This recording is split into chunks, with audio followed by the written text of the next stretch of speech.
Welcome to Fire Breathing Kittens, a 5th edition actual play Dungeons & Dragons podcast.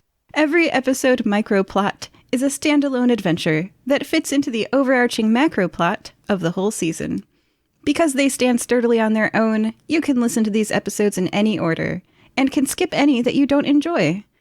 This and the previous adventure are special. They are an experiment in storytelling. The events leading up to the adventure and the non-player characters are the same, but how the players explore and the choices they make will determine the outcome. Players, the fate of the NPCs are in your hands. I really enjoy these parallel adventures because it's interesting how different they turn out. Joining us today are Jenny. Jenny is a Loxa dragon. What that is a half Dr. Crud, half dragon. She stands at 10 feet tall, 1,200 pounds. She is a beautiful 6-month-old Loxa dragon. She wears a poncho thanks to Uncle Beans, and Uncle Beans also put the logo that she has on it, which was a dragon's horn with 2 snakes going around it, and the family saying written underneath it, which I forgot last time, which says, "Don't expletive up." Oh. The family say. She is a 3rd level rogue, and I need to say the reason why she's a thief is because her dragon part makes it to where she needs to build her dragon's hoard. So that's why she's a thief. Yeah. Mm. I really liked at the end when you were like, "My hoard grows." I was like, that's your catchphrase. Gatsby Silvestre. Good evening. My name is Gatsby. Hopefully the accent will stay, consistent throughout. We shall see. I'm never quite sure, to be perfectly honest. But yes, that's right. My name is Gatsby. I am a tiefling warlock, you may say. I am an author. I love high-stakes adventure novels, so as you can imagine, I am quite excited to be able to spend time with the great fire-breathing kittens. Great, obviously, citation needed, but that's neither here nor there. I know all this. I have pale maroon skin. I've mid-length, thinking about it, ash grey hair. I have purple eyes and some short, sleek horns. Now, the important thing to remember is that at all times I am accompanied by my faithful micro-pig, Daisy, who comes with me on all my adventures and is a bit of a spirit guide, as you may say. So everybody be nice to Daisy. Quick question about Daisy. Is this a spectral pig? Is this something he summons? Because if he gets, if it gets close to Jenny, that's fresh meat she might eat. Oh well, let's just say that Daisy does not need to worry about her own protection. All right, ominous. And Moses Moilanen. Hello, I am Moses Moilanen. I am a level 3 human fighter. I am from Outland, from a town called Nelim, and I am a big 6'4" person, and I have a leather jerkin with the symbol of my goddess Frigga on the back. Nulisak, the guild leader, has announced that he received free tickets to the Mount Hokkaido Zoo in the mail from a mysterious benefactor.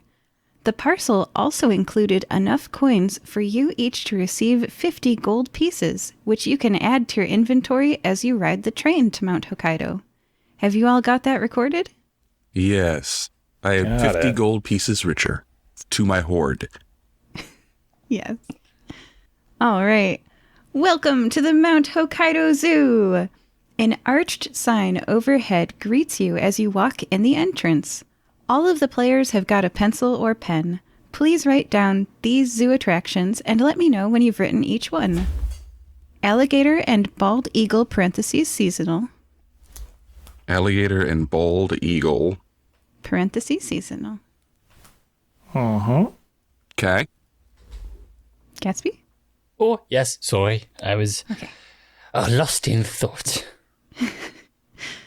Parrot and owl. Mm-hmm. Yep. I must say we are having some interesting combinations of animals. I wonder if they're making them fight. I was just wondering the exact same thing. Bear and puma. Nice. I'd go with the... And if they're not making them fight, we can make them fight.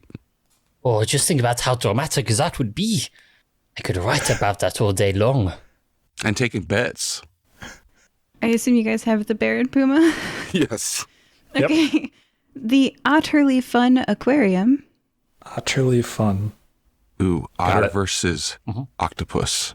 The otter is like the deadliest of them all. So he gets his own pen. How did you know? Giraffe and Pudu petting playground. Pudu. Who wants to pet Dudu? I mean, come on. Pudu. I'll send a picture of what they look like in the chat later. Giraffe and Pudu petting playground. Do you guys have that? Yep. Yes. Okay. Cafe and gift shop and bathrooms. Bathrooms would definitely win in that fight. Yeah, got it. Oh, yeah, especially if Dr. Crud's already been there. Yes. We got it. Okay. Lastly, administration. Admin always loses. And I have sent a map in the chat, which is, just to help you visualize. It is very mountainous, and the exhibits are carved into the mountain so that there's enough room for an animal fancy. pen. Oh, Yeah. I see. Okay. Got it. I made a map. Yeah. Dude, that's awesome. Thank you. Why do we have to write everything down then? You could have just sent us the map. Well, they're not each individual. I couldn't cluster them on the map. So anyway, okay. Would you like to begin your adventure at Alligator and Bald Eagle (seasonal), Parrot and Owl, Bear and Puma, the Otterly Fun Aquarium, Giraffe and Pudu Petting Playground, Cafe and Gift Shop and Bathrooms, or Administration? Well, where have we come in? I think that's the The important entrance. thing. Oh, yeah, so it is. Okay, I see it now. It's good to know there's a defibrillator at the beginning. I see a playground there. Could we be playing at the playground? You could. That is the Giraffe and Pudu Petting Playground. Yep. Jenny's going down the slides at the playground. Oh, this is interesting. North is to the left. Yeah, so the map is just a helpful guide. Okay. I'm just wanted to make sure it's not like a trick. No. Okay. I stole a map from the internet and I modified it for my purposes and then forgot to remove some of the things that were confusing, like the fact that north is to the left.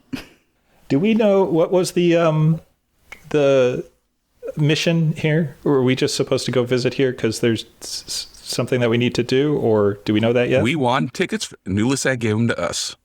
We just won ticket. Oh, so we're just here for fun. And we got 50 gold each for it. Nulisag, the guild leader, has announced that he received free tickets to the Mount Hokkaido Zoo in the mail from a mysterious benefactor. The parcel also included enough coins for you each to receive 50 gold pieces, which you added to your inventory. Okay. I Right. just said that. Yeah. So where do you guys want to go first? Jenny's playing at the playground. Got it. Okay. All right. Okay. I'm going to... Okay. Playground. Are Gatsby and Mooses going with? Of course. I think it's probably best that we accompany the little one. I'm sure she will probably get into some sort of trouble when she is off on her own, but I will just stand aside with my new compatriot Mooses and just get out my little notebook and just start writing away as I ask him. So Mooses, just from first question off, as I write this account later on, why are you called mooses plural? Like, is it multiple moose or is it just talk me through your name? It is only me. I am Moses. Singular person. Okay. Meanwhile, Jenny is gouging like streaks in the slide as a claws grip onto the side. That's what happens when she climbs back up it. Yeah, and all the children after her are getting cuts on their hands. Well, you're not there yet. So everyone, please make a Constitution saving throw from hiking up and down mountain trails. This mountain has a beautiful view. You can see all of Guaso from here, from Mount Hokkaido. But it's also very, steep, shall we say. So, Constitution saving throw. Constitution 12 for Gatsby. 15 for Jenny. Only 5 for Mooses. Each of you can do your choice of losing 1 spell slot or 10 HP or gaining the first level of exhaustion. And I'm going to paste the exhaustion levels in the chat now so that you don't have to look them up. They are... On the first level of exhaustion, you get disadvantage on ability checks. On the second level, your speed is halved. On the third level, you have disadvantage on attack rolls and saving throws. And on the fourth level of exhaustion, your hit point maximum is halved. And on the fifth level of exhaustion, your speed is reduced to 0. You probably won't reach the sixth level of exhaustion, which is death, because at that point, you'll be done walking. That sounds like a challenge. You could try to die from this. You could die if you want to make a different character. So your choice. Which do each of you choose? 1 spell slot, 10 HP, or gain a level of exhaustion? Spell slot. Well, I think considering 10 HP is about half my health, I should probably go for one of the others. Probably. I don't have spell slots. So I guess That's why you Oh, choose so it. you're fine. Oh, you Yeah. can only lose a spell slot that you possess, just to clarify. I guess so. Okay. I'm going to take a level of exhaustion. I'll take disadvantage. I don't mind failing. It's part of life. Jenny, does a level 3 rogue have spell slots? No. Then you, That's you why I can't. was trying to play the system. You can't. But then Moses had to say something, and then we both got messed up. My bad. So it's the other 2 options are 5 HP or a level of exhaustion. 10 HP. Oh, 10 HP. What is my H? You know what? I'll do the 10 HP. Okay, how many do you have left? 11. Okay, so we've got 10 HP for Jenny, Gatsby, and Mooses. I went for the spell slot on the basis that Daisy has also had to walk up, and she acts as my arcane focus, so she is also quite tired. Yeah. And Mooses went with... Disadvantage on ability checks. Okay. Is that right? It's the first level. The first of level. exhaustion. Okay, gotcha. Very good. I am now bad at things because I am so tired. Well, it's a mountain zoo. I'll say that. And then I'm going to send this picture in the chat because you went to the Giraffe and Pudu petting playground, which means you get to learn what a Pudu looks like. For the listeners, it is a derpy cat-sized deer. The picture I'm sending has the baby sticking its tongue out of its mouth. Oh, it's so cute. It is cute. He's not derpy. He's cute. He's a little derpy.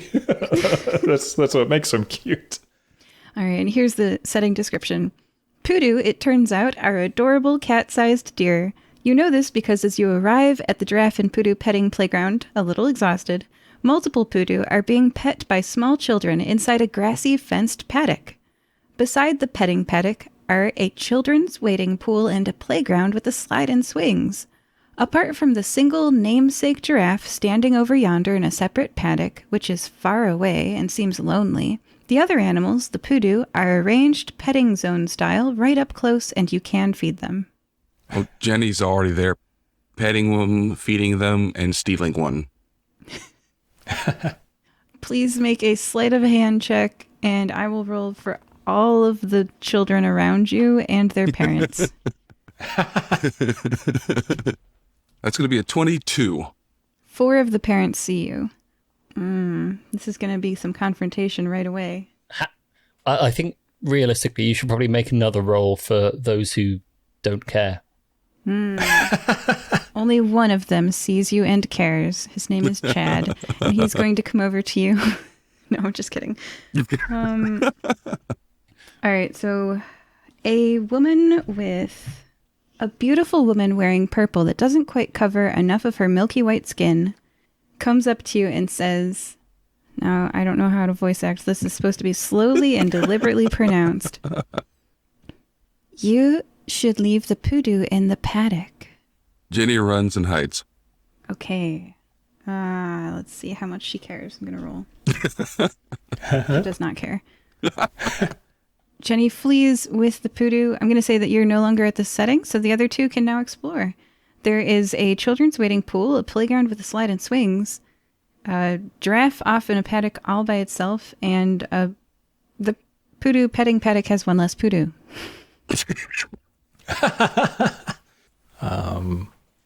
Tell me, is there some sort of park attendant anywhere nearby? You would have thought there would be. It's interesting that there's not. Oh, Mooses, this place is very understaffed. Perhaps we should go visit administration. It is right nearby. I mean, perhaps we should, but I think I may need a little bit of a sit down. I don't know about you, but that walk up almost, not to be dramatic, but it almost killed me. I know the feeling. I am now bad at things. Whatever do you mean? I will now be bad at doing things. If I try to do something now, I am too tired. I will fail at it. Well, Mooses, I don't mean to sound like your therapist, but, I'm sure you are more than capable of doing whatever you set your mind to. Oh, you mean physical? Oh, yes, I can see your ankles are bleeding a little bit. Yes. I am bleeding randomly from different parts of my body. I can see how that will be distracting for you. Yes. Anyway, should we go visit the administration? See if there is a zoo attendant who can look after these animals? That is probably sensible. I do also see one old man who seems to be having some sort of heart attack from that hill. Maybe we should just talk to them about having some sort of lift available. I see a sign by the administration for an automatic external defibrillator. That is handy indeed. Maybe we should go and get that. Let's hope it works. To the AED. Make a medicine check. Okay. Oh no. It's got to be on disadvantage, doesn't it? Yep. So you're about to shock yourself. 12. That's over 10. By the official D&D rules, you save this old man's life. Hooray! Praise to Frigga. I am not bad at things. Moses is going to go up to, now that he's saved this man's life, he's going to go knock on the door of the administration building to see if anybody's that's there. a location change. So I'm just going to explain this game a little bit to you guys. Every time you change settings without thoroughly exploring the setting, you're going to get a little bit more dead. So thoroughly explore the place before you leave it, because if you pop back in and come back out and change locations, you'll die. Before we just head like off a real to zoo. Yeah. Before we head off to the administration, Gatsby turns to Mooses and goes, I don't know why, but I get the funny feeling that it would be a good idea if we thoroughly explored the area. Just in case. I'm not sure. Maybe it's a writer's intuition kind of thing, but I get the feeling we should explore a bit more. Agreed. I will go talk to the giraffe. Okay. Hello, giraffe. Okay. So Moses walks right up to the giraffe and says, hello, giraffe. Hello, giraffe. The giraffe is at a far distance away from the fence, all alone, and looking do an insight check. Okay. 10.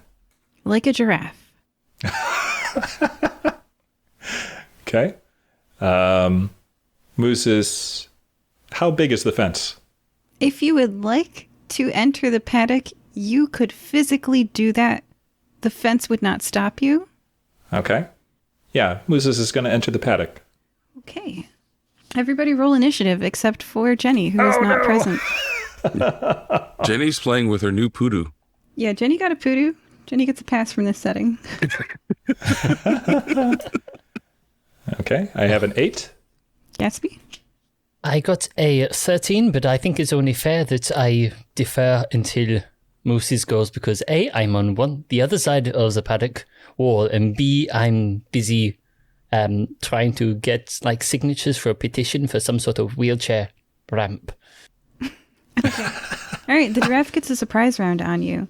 I have statted it as followed. This is an older lone giraffe. Giraffes are supposed to be in herds. This one is angry and sad. It is a huge sized, if that affects anything mechanically for you, divine fey beast, lawful good. And as it charges at you, it gets trampling charge. If the giraffe moves at least 20 feet straight towards a creature and then hits it with a stomp attack on the same turn, the target must succeed a strength saving throw or be knocked prone. So the question is, does a 7 hit your AC? No. As you duck narrowly out of the way of its bludgeoning hooves, it does not stomp on you, and you don't have to be potentially knocked prone, but this giraffe means business, and it is now your turn. Okay. I don't really want to hurt the giraffe. Oh, yeah, okay. I realize I've made a mistake, and I attempt to exit the paddock. As you attempt to exit the paddock, it gets an attack of opportunity on you because you are leaving its melee range. Which, because of the neck, is like 30 feet. Mm-hmm. Does a 24 hit your... Oh, yeah, totally. You take 12 bludgeoning damage as it stomps you. Mm-hmm. Okay. It whips its head around on its long neck, angrily searching for more to crush. Okay. And you are now safely out of the paddock. I'm going to say that the freeze frame is that you have your body on top of the fence, your legs partially in the paddock, your arms reaching for, like, scrambling over the fence. And Gatsby, It's your turn. Moosies, I must ask, what would you like me to write in your obituary? Save me. Help. I don't want to be killed by a giraffe. Oh, it's not especially dramatic or particularly, like, inspiring. Do you mind if I, like, jazz it up a little bit just to, I don't know, just make it a bit of a better read? Because, let's face it, you know, if people read you have died and they're like, oh, his last words were, please, I don't want to die. It's a bit of a bummer. You are a bastard. Help me out of here. I'm sure you are. Okay, we'll talk about this later. And I will cast Minor Illusion. It's a quick little cantrip. I just want to make a sound on the other side of the giraffe, like the sound of like rustling leaves or, you know, whatever noise the keepers would make when it's feeding time, just to distract the giraffe enough for Moses just to hop down and hopefully not break any more ankles. The giraffe whirls its long neck around, looking for something else to stomp and crush, angry that it is all alone. And Mooses has the freedom to hop off of the fence, safe on the other side of the enclosure. Thank you, my friend. Sorry about the bastard thing. Oh no, it happens. Don't worry. It's a journalism thing. Oh. Anyway, so post match reports. So how do you feel about how that went for you? Do you feel happy, sad? Would you like another go at the giraffe? You seem to have made absolutely no impact whatsoever on this day, apart from pissing off just a little bit. So how do you feel about all that? The giraffe is obviously very angry. I don't want to hurt the giraffe. I just want to know why it is so angry. I pride myself on being able to befriend animals. So if this animal is not friendly with me, this is a problem. Okay, so what I've written down here is the giraffe said horrible things about my mother, so I had to go and get justice for her. It throws the first punch, but I will gladly throw the last. How does that sound? That's not what I said. I said I want to befriend the giraffe. People don't want to read about how you want to make friends with giraffes. They want to read the juicy, gory details of it all. You kind of make me sound like a little bit of a dick. Well, people like reading about little bits of dick. Okay. They sure do. Sorry, was that not the right thing to say? Sorry, it's not my first language. We need to figure out what is wrong here. The Pudus are obviously fine, but the giraffe, so angry. Let's find Jenny and speak with her. Yes, I think that is probably a good idea. Hang on. Yes, I hear screaming, so I think she must be over that direction. Ah, there she is. Okay, we go up to Jenny. Okay, you're leaving the giraffe and Pudu playground, right? After having thoroughly explored. Well, you didn't go to the wading pool or the playground, so I will leave this scene as something you do not see. Ooh, okay. The beautiful woman wearing the purple that doesn't quite cover enough of her milky white skin is talking on a sending stone while twin brass dragonborn babies sit on a picnic blanket. Wow. One of the I have a feeling those babies aren't going to be there much longer. One of the babies pulls on the picnic basket and pulls himself to standing up. He did it! He stood up! I think I saw a first step, says the woman into the sending stone. And then I wrote, you watch as he takes his first step, but you miss as he takes his first step. The scantily clad beauty in purple claps, and female cheering can be heard from the sending stone. Nesgrax Jr., your first step! And little baby Apple, which is the female dragonborn baby. That's what happens when college students name babies. But none of us saw that, so we have to forget it right now. Well, you know this, but your characters probably wouldn't even care, right? No, we're too busy stealing pudus and harassing elderly giraffes. Speaking of pudus, this pudu, I'm going to do a personality check.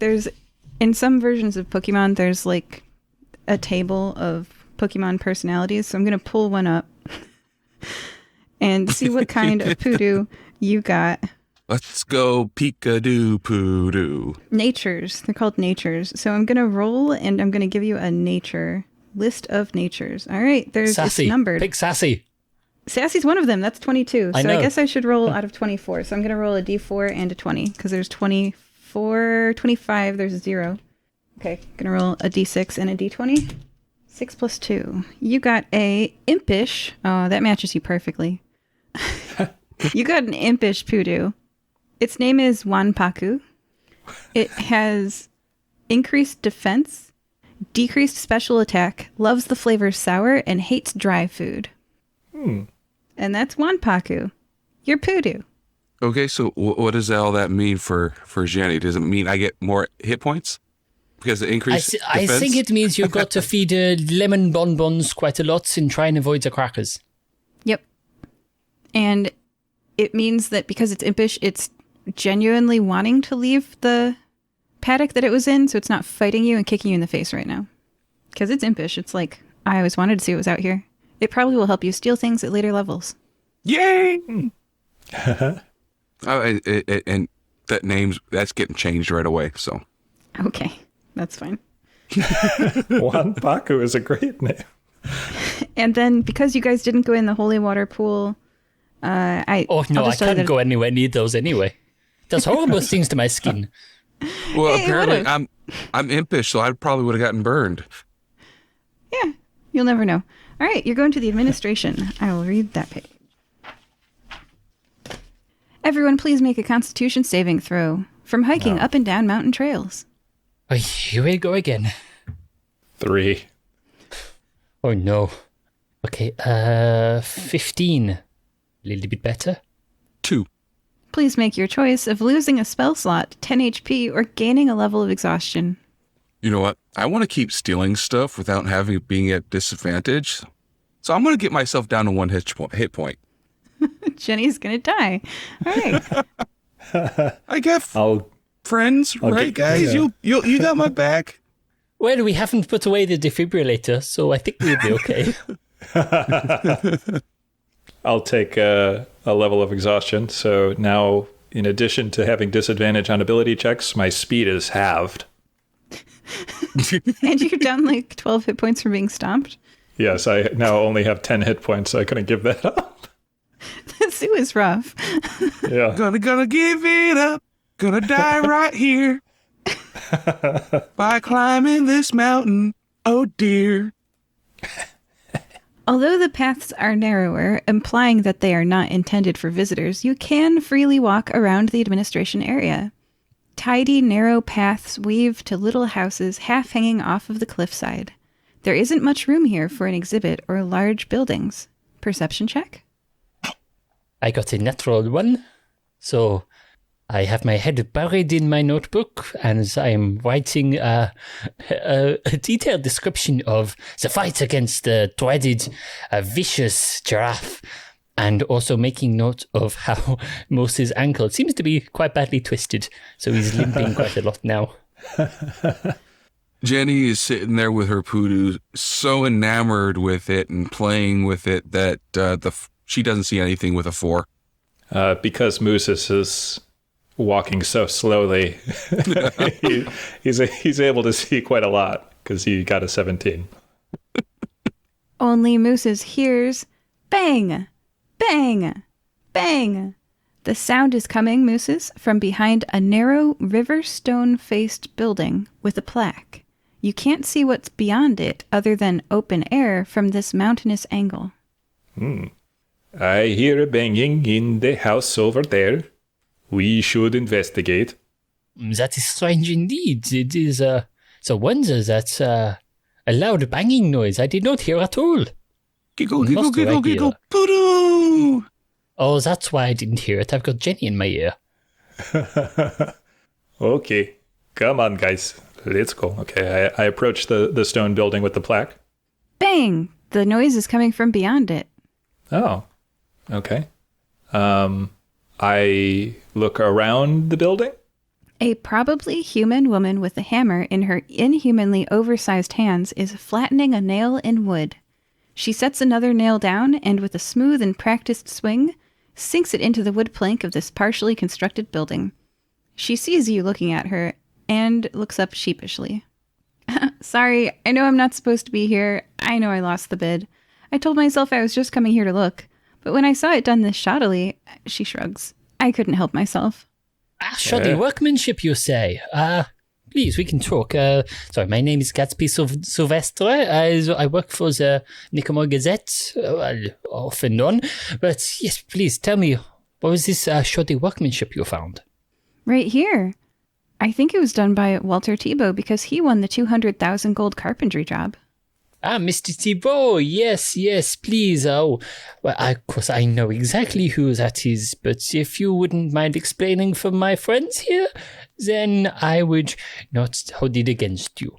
Yeah, he's basically like a bodyguard. I don't know why he would be hired to be a carpenter. And for such a large job, too. The Hokkaido Mountain Zoo is expanding. Why they hired Walter Thibault, I will never understand. Look at this job site. She pokes one of the studs and it falls over. She gestures around at these wood frames teetering shoddily, left exposed to the elements for who knows how long. This is neither fast nor quality. She catches herself. But, that's not my place. Sorry, my offer was outbid, so I should just mind my own business. She straightens from where she'd been hammering, dusts her legs off with her oversized hands, and is going to make a move action to step away from the planks. She moves 20 feet away. So how does this sound for a headline? Shoddy workmanship endangers school children. It does? Well, usually, in my experience. Oh. Done a lot of field testing. Does that sound okay? Okay, that's pretty good. How about this? I got one better. Shoddy workmanship kills 12 school children. Oh, yes, that is absolutely fine. Yes, that will make a fine headline. Everyone will read that. The workmanship kills 12 children. Lovely. My name is Moses Molainen. What is your name? Isla Yi. She offers a hand to you. It is twice your hand size. I get shaken vigorously. While the handshake's going on and she's distracted, Jenny's going to look around, see if there's any tools laying around she can pilfer. Isla has a hammer in her tool belt. There is a tape measurer 40 feet beyond her. That's where Jenny's going to grab. You possess one tape measurer. On the back, carved into it, are the words Tebow. Well, is the word Tebow. Tebow. Oh. You see, Pudu, that's how you do it. The impish Pudu loves this. You tell have the me, next one. So tell me, Miss Ayla, what were you, for want of a better word, building when we arrived? This surely workmanship, as you say. You've been trying to restore it, modify it. How does your vision for this sunk of wood differ from how you found it? Oh, don't get me wrong. I don't work here. I just came here to check out the job site because I was curious. Please, none of us work here. Please. Yeah, so and she's going to talk to you about studs and jack studs and headers and footers and how they're supposed to look. And it just kind of irritates her as a professional of the trade that they do not look like they're supposed to. She's like, this is not up to code. This is not up to code.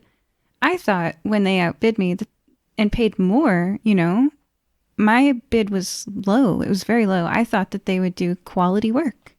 I wanted to check out and see what Walter Tebow was up to. And the answer is shoddy work. This does not make sense. Obviously, this solution would be to go with the person with more skill and less money than to go with someone with less skill for more money. Something easy foot. It's the mafia. Ah, yes. This is a mafia thing. They're extorting the money. So that's why. Really crappy job, lots of money. Mama told me about that. Ayla Yi, who is it who runs this zoo and where can we find the person? Ralt Stonebreaker, and that building that you walked past to get to me, he's in there. The playground? The cobbled stone building right there. You're like 10 feet from it. The one with the plaque? Oh, the AED building? Yeah. I see it. Thank you very much, Miss Yi. We will investigate this Mr. Stonebreaker. Well, it's really none of my business whatever they want to do. I'm gonna go enjoy the zoo today. I hear that the Pudu petting zoo, and she looks at Jenny, is great. And she just heads out. She's like, I don't know what's going on back here. I'm heading out. So she's got this look on her face like, best not to be back here with you guys. Stay away from the giraffe. Will do. She leaves. Why does she give me a side eye? A dragon with a Pudu. I don't know. She seemed to be a little bit of a weird one. We should go talk to Mr. Stonebreaker and see what is up. Yes, perhaps. He's one of those mafioso types, so he ain't gonna say anything. They like strength. That's what gets their gizzards all in the gullet. So that's what we got to project. Can't just talk. We got to do like kneecaps and stuff. Okay. Musa starts flexing. Well, if that is the case, Jenny, then perhaps we could take Moses in there, pretend he works here. He's already bleeding from at least 3 different limbs. Maybe we could say we've already kneecapped him. Yeah, that's true. That's very true. I can... Hold on, Moses. Just stand right there. Okay. Jenny takes out an arrow, snaps it in half, and tapes it onto his knee, so it looks like he's been kneecapped. Aha. Now you've been kneecapped. We're all good. I look very intimidating. But remember, Moses, you must sell the performance, okay? I've been to many trips to the theater where the people on stage have not had the conviction to sell their performance. If we need him to believe that you're injured, you must commit. Got it. Oh, Musa starts to walk away, but he's limping with the wrong leg. We need theme music for when he enters. Theme music? Yeah. That'll really knock their socks off. Okay. What sort of music did you have in mind? Perfect.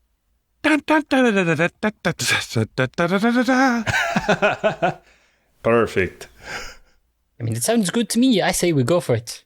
Now, Moses, if at any point during the performance you feel like you're your conviction is lacking in any sort of way, feel free just to take that arrow and actually just shove it into your thigh. You know, there's this thing called method acting. I'm not sure if you've heard of it, where you take on your own experiences to really inform the character. If it helps you in the moment, just stab it right into your thigh, and you will be that much more believable, that much. And let's face it, it will make for an excellent story. I'm just saying. Oh, if we need to rescue you. Who's the person at 1 hit point? Jenny? Yeah. Okay. Jenny's at 1 hit point? Yep. Oh, jeez. Okay. Why do you think Mooses is going in there first?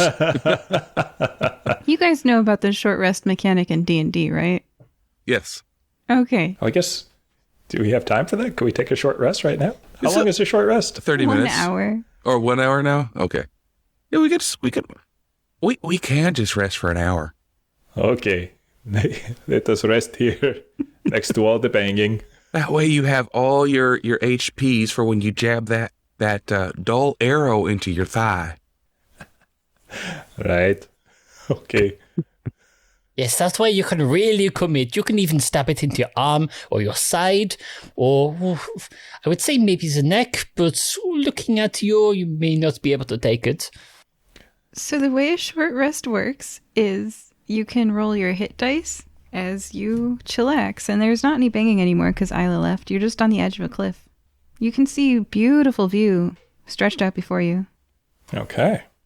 I am well rested. I'm back up to 20 hit points, so I'm all good. All right. I'm good too. Jenny plays with her Pudu while resting. She brings out the toy train and they start tossing it back and forth with each other.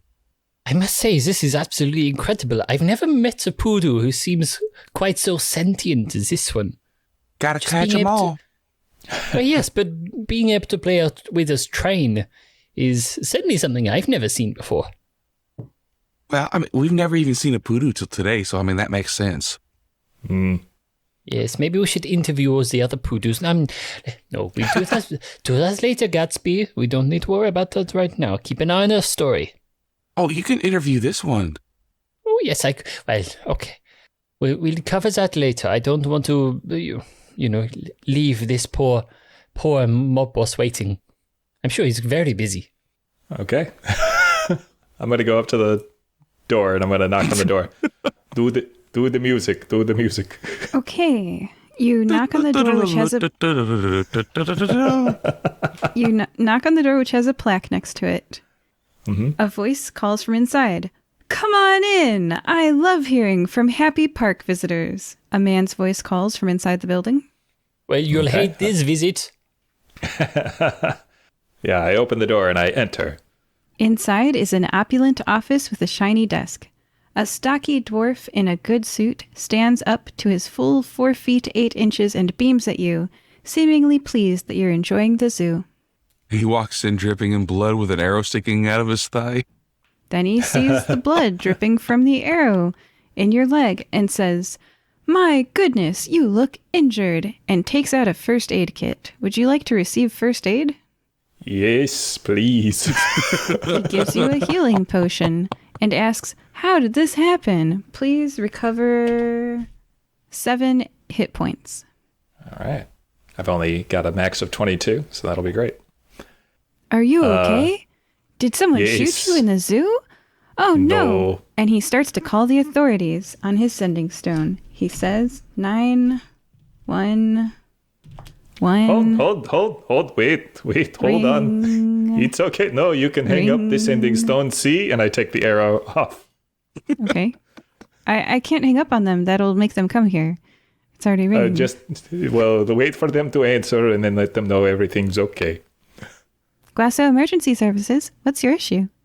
Oh yes, someone was shot in my zoo, but they're medically okay. Can we please have an officer come out? No officer necessary.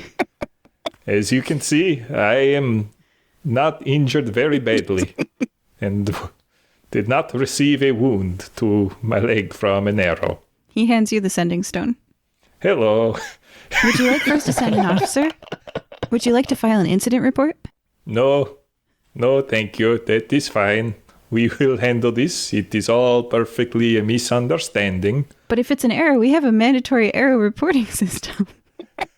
Okay, fine. Send your officer. I will explain everything to him face to face. Okay, one will be on their way. Thank you. So, Mr. Rockbreaker. We have noticed that there is some shoddy carpentry happening in the back where you are expanding. Are you a carpenter? No, I am a leather worker. Well, then how do you know it's shoddy? I could tell because everything fell over at the slightest touch. You were in our job site? Yes. To be fair, there were no signs saying no entry. Are you sure? Yes. No, but Well, I guess the officers are on their way, aren't they? While this is happening, Wait. Jenny runs to the job site and takes down all the signs if there are any. Jenny leaves. Jenny's pretty good at just leaving. Peace. Okay, at Jenny's least not there- here anymore. There won't be Yeah. any signs for when they get here. Do you frisbee them off the cliff? No, she puts them in her bag. She might need them later. Okay. All right. So far, the situation, Mooses, is that you have told him that you have trespassed on his site, and you will be talking to an officer regarding the mandatory reporting for the arrow. Anything else you want to do? So Moses is going to jail. It sounds like it.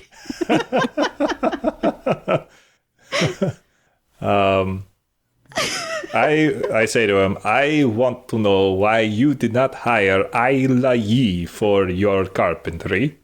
It's a bidding process. We let people bid, and then we pick the best people for the job. So do you trespass often? Wait, did your friend have a Pudu? Oh boy. Listen here, Mr. Rockbreaker. I know that something funny is going on, and I will find out. And I leave. if I may say a few words, Yes, you're the last person in the office. yes. Oh, Monsieur Stormbreaker, if you're still here Yeah, in the walls somewhere. It's just you and Ralt Stonebreaker in an office with officers just on me. their way. Okay. Your Well, Pudu I mean- friend and your trespassing friend have left. I think hey, I'm a reporter. I could go anywhere. And let's face it, I'm fairly confident the officers will die of exhaustion before they reach here. So I think we'll be okay. Monsieur Stormbreaker, so we have been chatting with one or two people around the place as to the welfare of your animals and the quality of your buildings. Now, what would you say to the allegations that your shoddy workmanship has killed 12 school children recently? That is a blatant lie and an outrage. And he's a dwarf. Okay. He's getting very angry. You just Okay, accused him of killing school children. He said, there's been no such incident in the Mount Hokkaido Zoo. Hey, And I will am not testify accusing under- anyone of anything. I'm just asking for your reaction to the allegations that 12 children were killed. My reaction is I would testify under a truth spell that is incorrect. I mean, do you know for sure that, you haven't killed 12 children? Have you been outside recently? What did you do now? Hey, I'm the one asking questions here. He's very worried. He's not having a great morning. You guys, it's not good. No, I'm deliberately saying this bit a bit. I'm deliberately saying this bit a bit louder than normal, so like people outside can hear and just go. Well, I'm sure that if you were to walk outside just this very moment, you would see a number of horrific scenes of people being crushed under falling timbers and dying with horrific injuries caused by the splinters in the wood. And hopefully that if you were to walk outside, that it's exactly what you would see and not just a regular zoo-going day. The 4 foot 8 inch tall stocky dwarf wearing a good suit picks up the sending stone and dials 911 again to get medical assistance now. It's okay, we've got the defibrillator here, just in case we need it. Jenny looks at Mooses. How the hell does he think we're going to do that? I don't know. All right, start grabbing random children, I guess, and sticking them under beams. Hold on. Mr. Rockbreaker. You're not in the room. You're not in the room. We're Oh, outside. did we leave? Oh, sorry. I Everyone didn't realize. but Gatsby left. Okay. I'm not sure why Gatsby's still there. I'm going to give you a 3-turn countdown for when the officers arrive at this point. So how many children can we find to stick under beams in 3 turns? Well, like a 3. You each get 1 action also. And then the officers arrive. Y'all might want to flee. There's lots of other locations. I'm not sure why you're pressing this one so hard. Yes. Because it's been fun as hell. Well, remembering the narrative here at this point, we are firmly under the assumption that this person is a mob boss. we should go to the cafe. Come on. So, no Gatsby. children under beams? We're just going to leave Gatsby hanging in the wind? No, Gatsby's coming with, we're not going to kill children. I never said kill. I just said put beams onto them. Say, hey, this is a game. Just lay here. And when people come, you go, owie, owie. This beam fell on me. And this mob boss is to blame. Oh, that's a horrible idea. It's not mine. It's Gatsby's. Yes, But if we I don't know. do it, then the mob boss thinks he's a liar and he's going to put a hit on him. Okay. I'm going to grab Gatsby. Is he still inside? Are you still inside? Yeah. All right. I'm going to go in and Stalling. grab you, put you over my shoulder, and I'm going to run at half speed to the cafe. And that is where I'm going to leave you guys for the intermission. We've got officers on the way. We've got medical on the way. We've got the heroes plus Pudu are running to the cafe, joining the us for part 1. The Pudu is the most heroic of all. We're mooses. Flee, everyone. The fuzz is on our tail. Gatsby. Oh, well, I'm sure this will make an absolutely wonderful story, assuming we'll make it out in one piece. Or in Moose's cases, maybe 3 or 4. And Jenny. Pudu! Why don't you all leave us a 5-star review? Because, I mean, you gotta love this stuff that we're doing right now. Tell us how much you love the shenanigans that Mooses, Gatsby, and Jenny are doing. Because, I mean, come on. We're so wacky. Come on. Just do it. Just do it. And then we will read it on the air. Oh, I think Gatsby wanted to say something. Oh, yeah, well, I was just going to say, I exaggerate the truth quite a lot sometimes in my writing. So if you would feel like you would like to exaggerate your writing and just tell us how absolutely phenomenal we are, we would very much appreciate it. And also, if you could, just the 5 stars are very handy. We can use them in certain cafes around the land for discounts and such. So it would very much be helpful, especially in this episode, because, as we said, we are now going to the zoo cafe. And I would quite like a coffee, personally. So I would like to use maybe 2 of those stars, 2 of the 5. If that's okay, everyone, to get my coffee maybe with a little bit of cream on. So remember, lie, cheat, and steal with 5 stars. Bye. See ya. We hope that you're enjoying this episode of the Fire Breathing Kittens podcast. Please leave us a review on iTunes.com. If you leave us a review, we'll read it on air.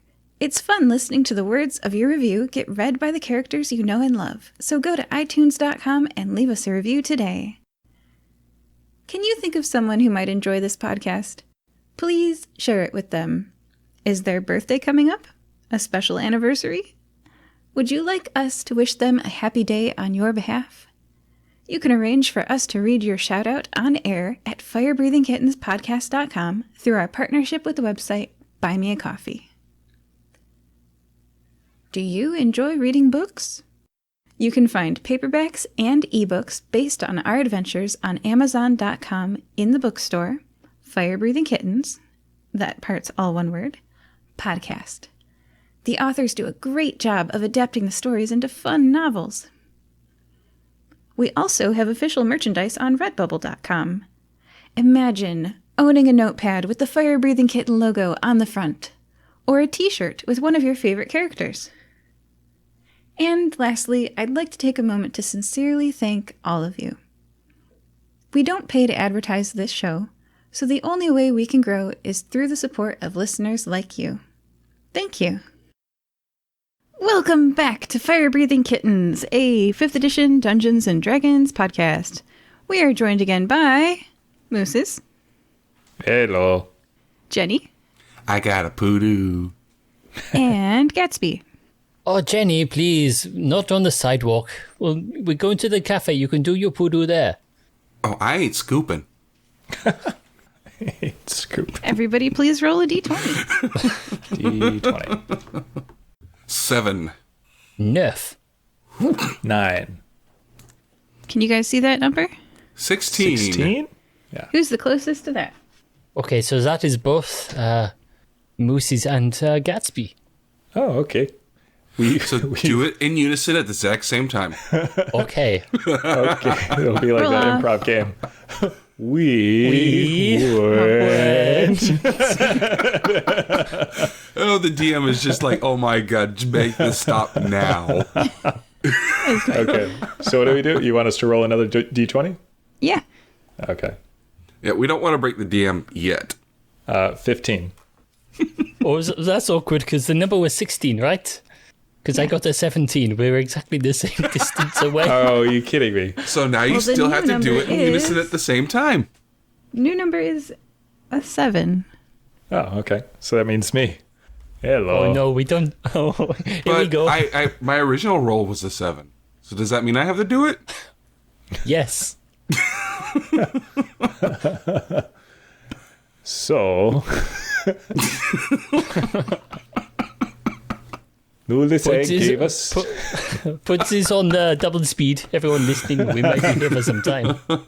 I will make it short. We went to the zoo. That was That's- short. That was good. That is excellent. The zoo was fun. I got beaten up by a giraffe. And then we went to go talk to a carpenter who said that she should have gotten a job to expand the zoo. And it was unfair that the person less skilled and for more money got her job. So we talked to the owner of the zoo, Mr. Stonebreaker. He called the police because he thought I was shot by an arrow, but it was only arrows. And then we told him there were a bunch of children outside crushed by the shoddy carpentry ship. And then I grabbed Gatsby and we ran to a cafe. Oh, and we stole a Pudu, which is a cat-sized deer. Everyone, please make a Constitution saving throw from hiking up and down mountain trails to go to the cafe and gift shop and bathrooms. So God what does a damn nat it. 20 get me? Immunity. Yay! The lowest rolls. I got a 4. Oh no, I got an 18. The other two, please make your choice of losing 1 spell slot, 10 HP, or gaining the first or your next level of exhaustion. I'll do the next level of exhaustion. So now in addition to having disadvantage on my ability checks and my speed being halved, I have disadvantage on attack rolls and saving throws. So just don't attack anything. Or save myself. Just don't go after any more ornery giraffes. Good advice. Yeah. I don't believe anyone can make that promise, though. That's true, because after the cafe, there's always the otters. You could piss off an otter. Yes, as we know, the otters are the most dangerous of all predators. Are they predators? They eat like clams and stuff, don't they? That's still predation. The river otters are the top predator of the Amazon. All right. Take that, alligators. Until Jenny gets there, then she's the top predator. You arrive at the cafe, gift shop, and bathrooms. It is laid out as two adjacent buildings that share in between them a walled-in backyard corridor. Visible through large windows, the building on the left is a red tile-floored cafe with a counter and little tables. The building on the right is a black tile-floored gift shop with aisles of stuffed animals. Between the two, a yellow pathway leads straight back to the courtyard, an overhead sign proclaiming bathrooms. Y'all hungry? Yes, I could eat. Especially having an arrow through your thigh? Oh, no, I did not actually have an arrow. It was only a ruse. I know, I put it there. Yes, thank you. You're welcome. You want another one? No. Let us get some food and wait to be arrested by the police. Well, at least you. Says the Okay. person with the Pudu. Meanwhile, It's still in Gatsby the has zoo. It joined the hasn't line. really been stolen just yet. So, Yeah, that's technically true. Yeah. Technically is the best part of reality. so I think we want to go to the building on the left with the red tiles, the cafe. All right. There are some tables with people sitting, eating, and drinking. A counter allows you to place an order and do the same if you'd like. One table, with no one sitting at it, has a stack of papers on it. Okay. I'm going to go sit down at that table. Okay. Hey, look at these papers. What do they say? I observe the papers. It's a lease for a property owned by the Mount Hokkaido Zoo to be rented to one Ruby Safiosi for, whew, you do a double take. Wow, that's only like a third of how much rent costs in Nikamui. The signing landlord representing the Mount Hokkaido Zoo is Ralt Stonebreaker. So, sorry, this is a lease to the zoo? It's for the No. zoo. Okay. Someone For is a- leasing property from the zoo. Yeah. Okay. So the zoo can, as an organization, own things, such as houses on the zoo property, because zoos tend to buy a large amount of land. And then they put animals on some of them at first, but they keep room for expansion. And they can do things like there's a house already on the land. And they can rent it out. Okay. So they're renting to this Ruby Safiosi for a third of what would normally be the price. Okay. Got it. Hey, this is weird. Oh, Yeah. well, tell They're, us. these papers are for a lease to a Ruby Safiosi from the zoo for a third of what would normally be the offer for the leasing. Oh, well, let's fix that then. Let's change that number. You're right. It must be a mistake. These prices are crazy. So let's triple it. Oh, okay. I don't carry a pen. Here you go. I stole one the other day. Oh, okay.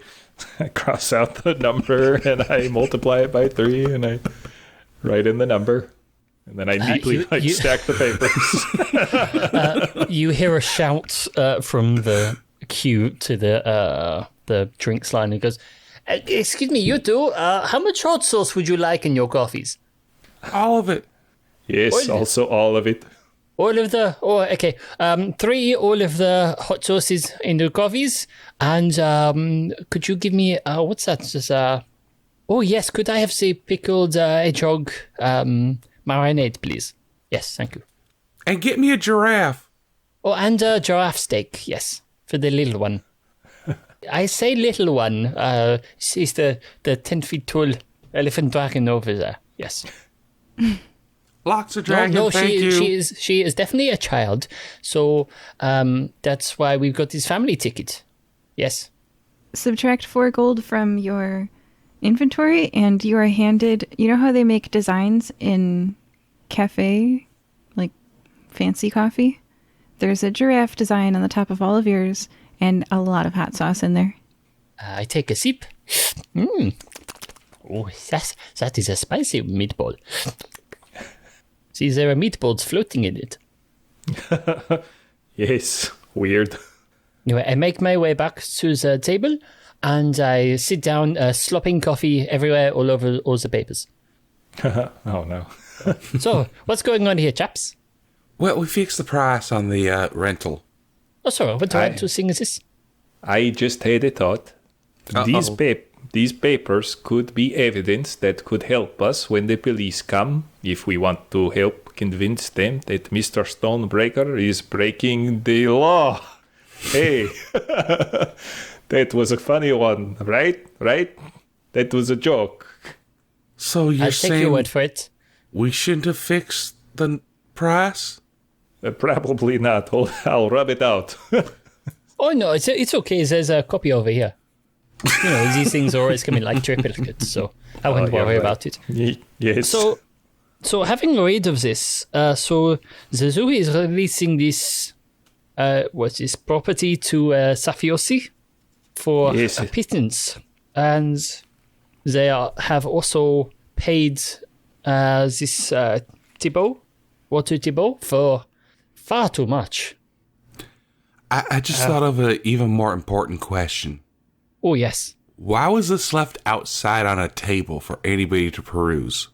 Well, let's just say people tend to be quite bad at their jobs around here. Well, we already know that, but that's usually just the Nicomoy police. Well, yes, I mean, they haven't caught us yet and we're hanging out at the cafe. I'm going to go up to the counter and talk to the person behind the counter. And I say, hello. At the gift shop, the cafe, or the bathrooms? The cafe. We're still in the cafe, right? Yeah. Yeah. Cafe. Hello. Hello. So chirpy. I am looking for a Ruby Safiosi. Oh, yeah. Ruby's on the schedule for the Bear and Puma facility right now. Thank you very much. Excuse me. How will I recognize her? I've never met her, but she's on the schedule. Oh, she works here at the zoo. Yeah, that's what it says. I mean, when I look at the calendar and I see my name, I see her name sometimes, yeah. I see. Okay. Thank you very much. I'm sorry, I didn't get your name. It's because she doesn't have one. NPC number 1. It's okay. People in these sort of jobs, they don't get names anymore. They merely treat it as a number. This is Valarin.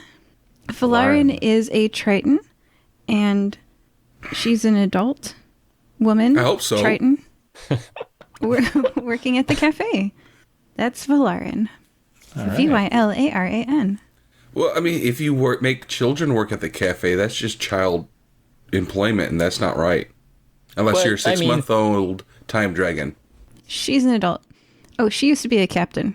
Yeah, I was going to say, you know, Jenny is like, 3 years old? 6 months. 6 months even. Oh, yeah. So Yeah.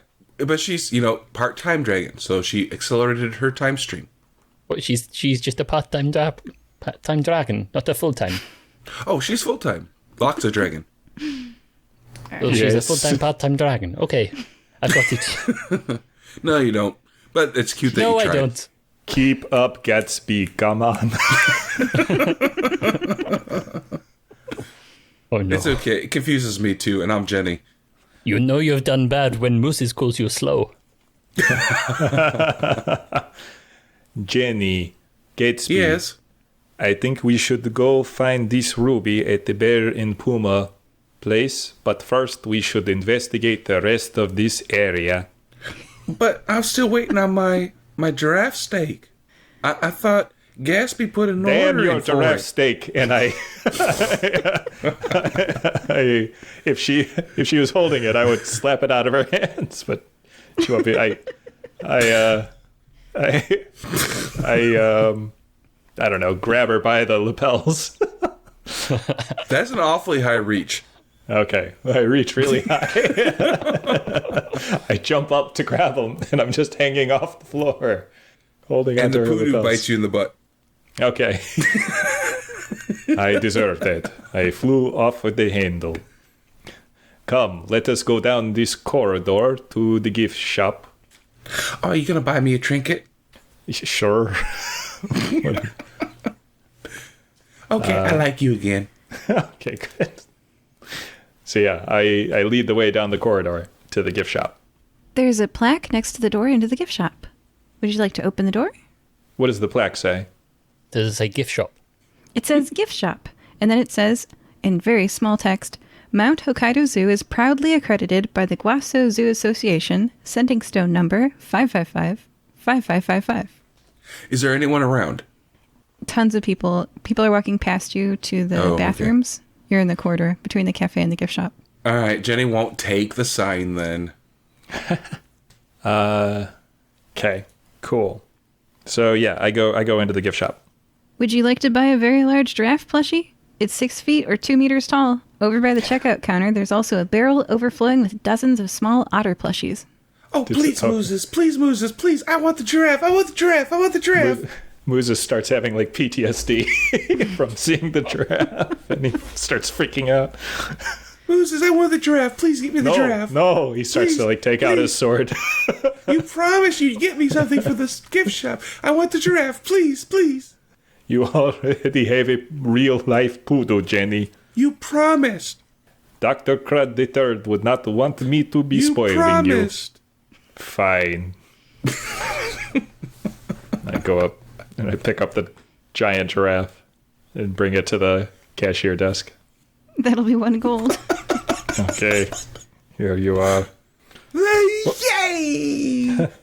Here you do not let your guard down from this one. They are dangerous beasts. Jenny straps it to Pudu. It's a giraffe riding a Pudu. Okay. I want to talk to the cashier and say, excuse me, do you know a Ruby who works here at the zoo? This is a guy this time, and he says, let me check. Yeah, Ruby's on the schedule to be working at Bear and Puma right now.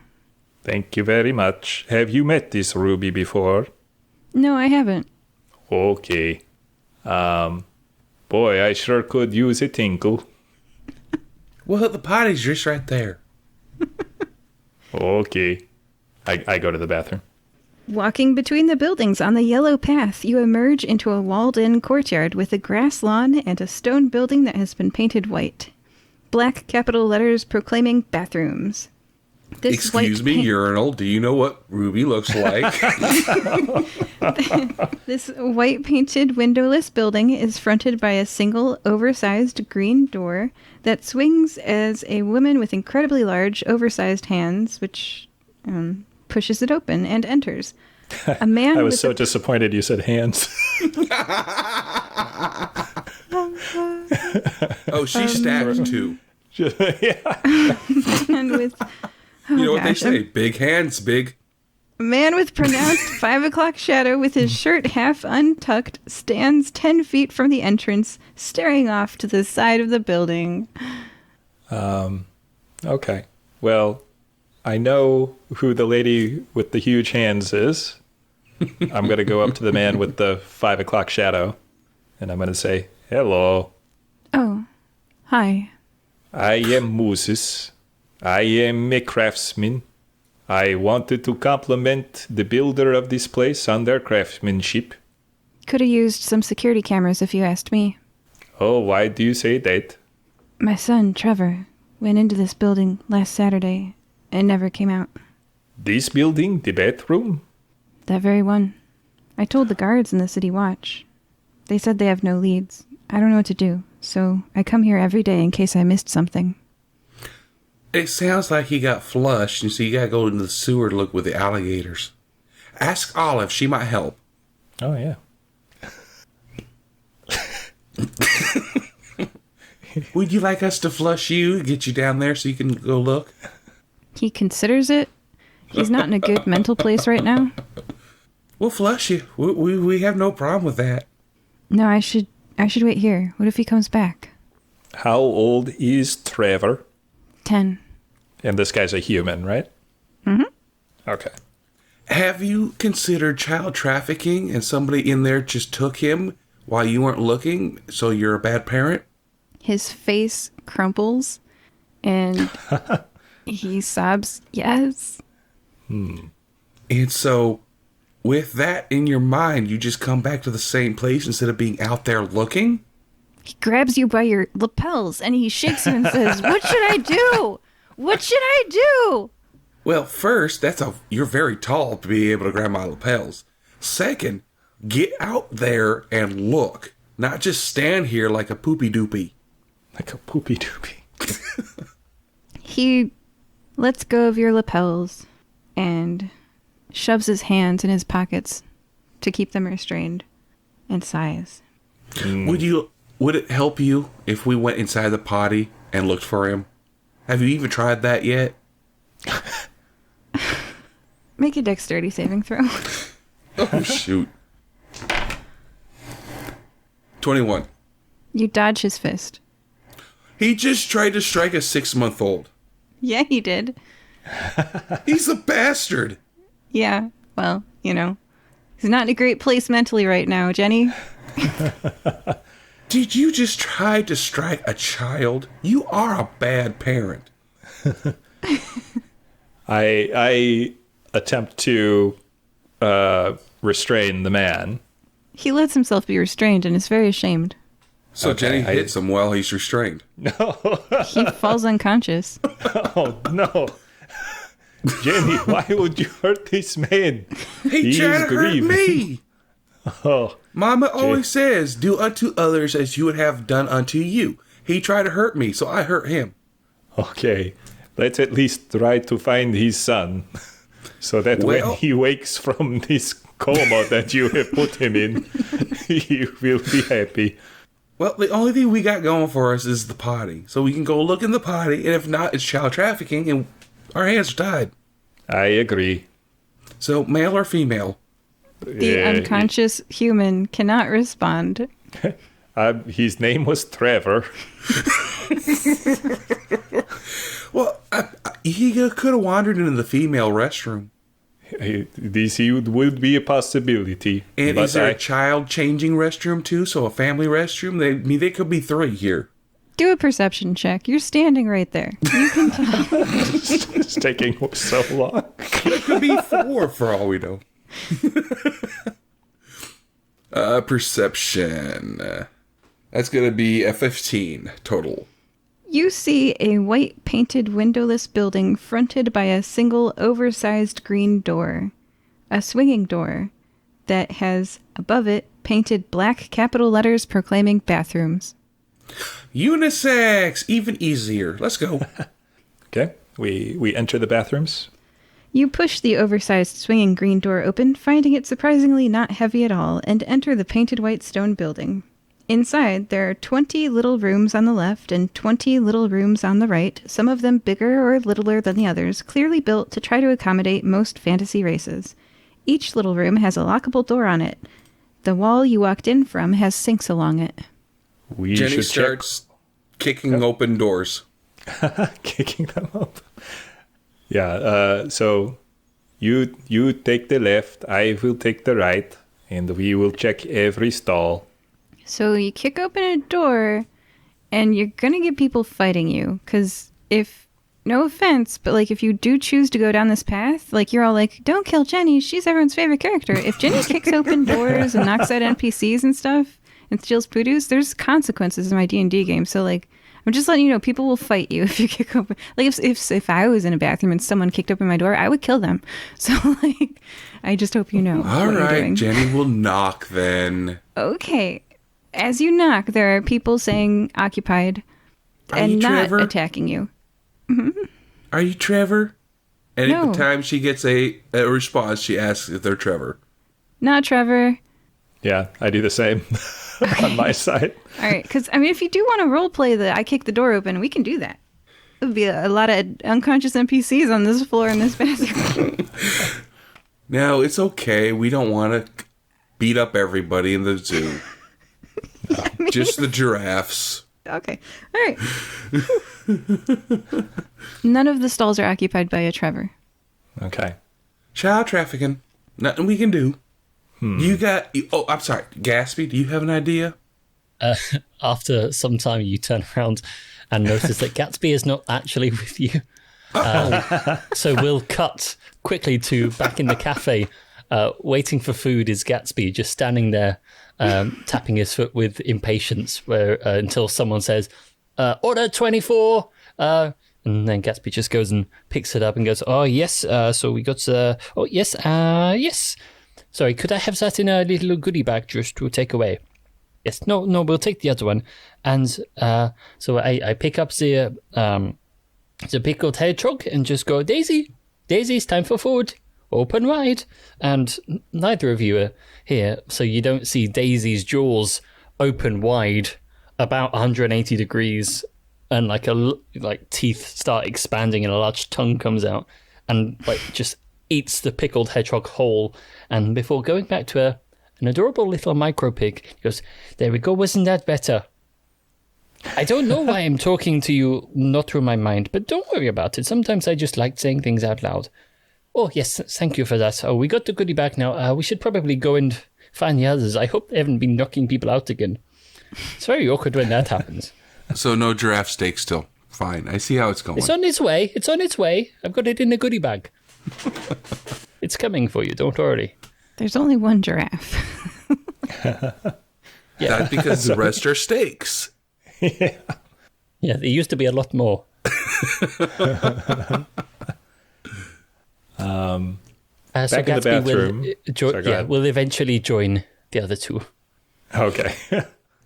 All right, Gatsby, we're looking for Trevor. His dad's knocked out on the other side, and we have no Trevor. Do you have any ideas? Was that the person I stepped over? Yes. Oh, okay. He tried to punch me, so I punched him back. Well, that's fair enough. As far as I know, we can always chalk that up to self-defense. Anyways, yes, we were looking for Trevor. Trevor? Yeah, his son. 10-year-old boy went missing in the bathroom. And we checked all the stalls, and nobody said they're Trevor. So we're thinking child trafficking? I mean, quite possibly. That would be my first thought, especially with the mafia presence around here.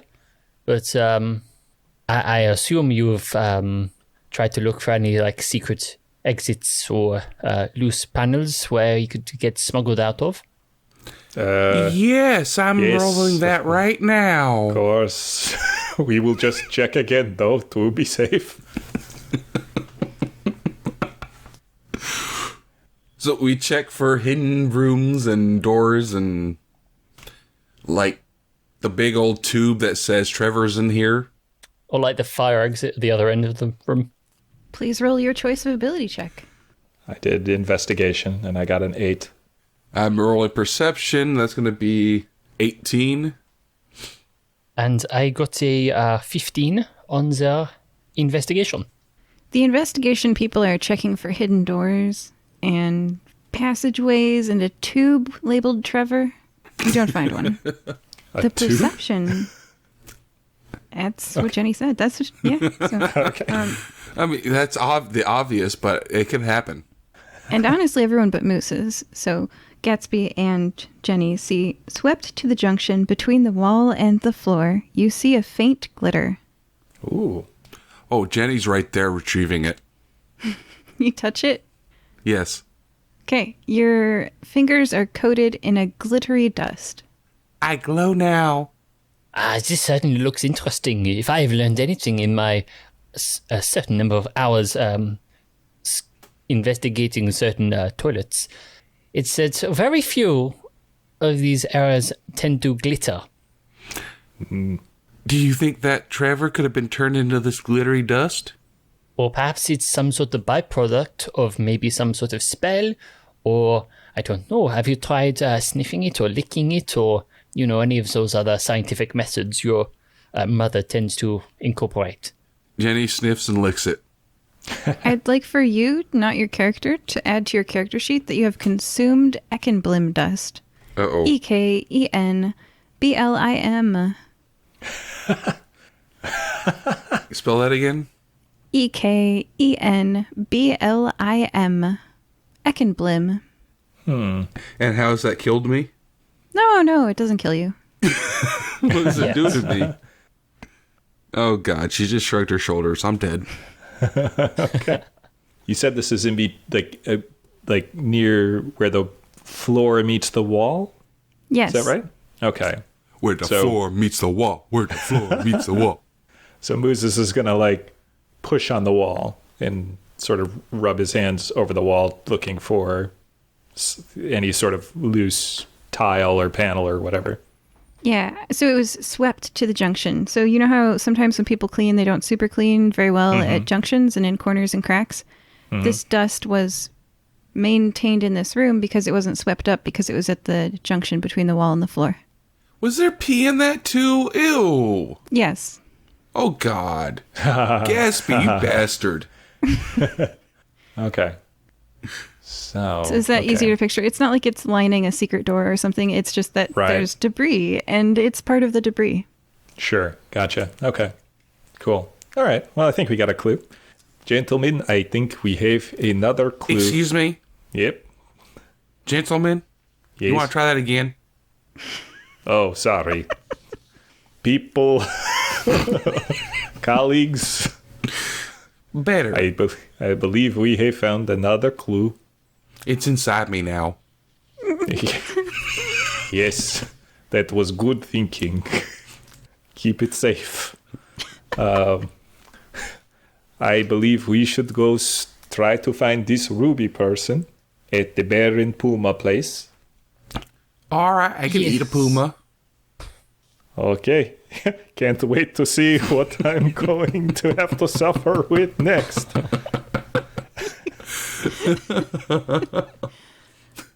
That's right. We could just put you over the fence there. You can get gotten by a puma or a bear. Make it quick.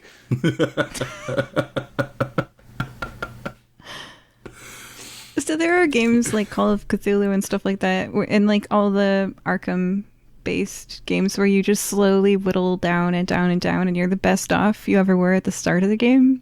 And so I'm kind of channeling that a little bit in this, because traveling is expensive, and it costs you, and you feel it, that you're going from place to place.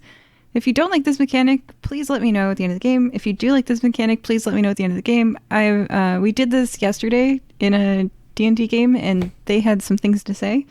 They liked it. Oh, okay, good.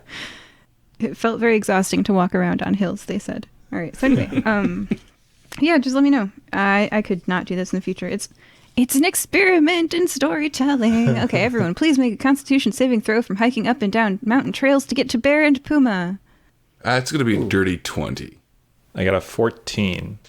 I got a 10, so I will just knock off this spell slot. Yeah. Once again, Jenny is immune, though.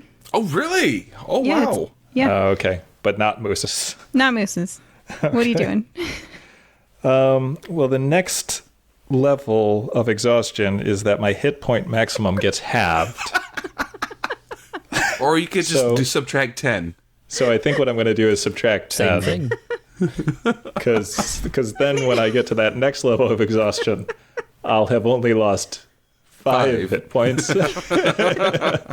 So now I know I have to roll either a 19 or a 20 not to get screwed. And I'd just like to narrate here. These paths are stunningly beautiful. You are standing at the top of the world, looking out over trees and cities and all the way to the ocean, because Mount Hokkaido is one of the tallest points in the continent. Sure, but you got to be the most fittest of the fit to even enjoy it. Isn't that true about mountains? Okay, so you make it to the Bear and Puma exhibit. Well, no, not exactly, because I'm not in the best of shape, but I've hiked in... I hike all the time, and I see beautiful rainforests and waterfalls. And guess what? I was still able to walk afterwards. Yeah, yeah. Well, Jenny has fully days of experience doing this. I'm not talking about Jenny. I'm talking about my fat butt. Oh, okay. Yeah, no, you're not gonna die or anything. Like you feel a little tired. All right. Well, according to your list, if you get down to 6, you die. Can't possibly walk yourself into death because your speed is 0 at 5. Okay, so an enclosure is carved into the cliff. The ground formed into flat ledges and steep cliff drops. Perception check? Yep. Oh, I've got to do disadvantage, though, don't I? Ay, 7. Jenny's apparently distracted by her Pudu again, who has a giraffe passenger now. But I got a 17. Gatsby, this is just for you. Oh, okay. Tell me. Should we take off our headphones? Yeah, sure. I'll leave you Yes, back. I think it's important to the narrative of the piece. Okay. You hear a sending stone, like beep beep, and someone says into it, sort of like how a walkie-talkie would be like, activated, Anyway, yeah. Hey, Totem is stuck in a box. We need the long pole from over by the otters to get him out of it again. A sloppy, dude-like demeanor, 6 foot 4 inch tall half-orc, pre-middle-aged adult, unkempt, large gut, sloppily dressed, says, "Shaken here. No, it's not a big deal. Hey, you can't really blame the young fella. After all, there were large hunks of raw pork chop inside the box. He was only trying to lick his plate. I would get the pole myself, but it's one of those shifts with Ruby again." Ruby, air quotes. "And I can't leave the enclosure unattended while I go fetch the pole." Wave everybody back in. So you see, Moses, this is Dudu the Pudu. Isn't he the cutest? It works on Dudu. so many levels. D-U-D-U, the P-U-D-U. Dudu the Pudu. Yes, it is a rhyme. Now, my companions, I have a piece hi. of Hello! I've been working with you the entire time. I'm sorry, Remember? I didn't even notice. I was playing with Dudu the Pudu. Oh, I saw. But I have an interesting piece of information to pass on to you. See, I was just walking here, as you do, and out of the corner of my ear, I heard a little beeping sort of a noise, maybe a breath of wind from a magical little stone, which turned out to be it appeared to be a sending stone on the body of maybe someone who works here. I didn't quite see. This was only from my ear perspective, as you may say. So what I heard was this little piece of information, which maybe or may not be particularly pertinent to our particular situation, is that well, from all intents and purposes, and from the information I could have gleaned from said conversation, I'm ashamed to say I only heard the one side of the conversation. But the main piece of information I managed to attune from listening in with these two ears of mine was that it may be the distinct possibility that maybe or may not someone appears to have fallen, maybe a half-orc, 6'4", apparently, according to the information I gathered, appears to have potentially maybe fallen into the bear or puma exhibit, and it may be of the utmost importance in the sense of time if they are rescued. Or we can take bets to see how long they last. It's Yes, a good that was thing. my thought as well.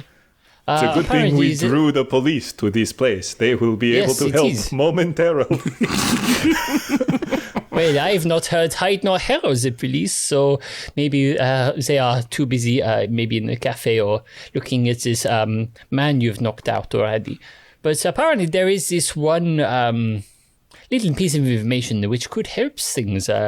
In fact, in a strange stroke of luck in this exact same conversation I managed to overhear just a few moments ago, there is this one little hope of this poor soul who seems to have so tragically fallen into this bear and puma exhibit, who must be rescued with all haste.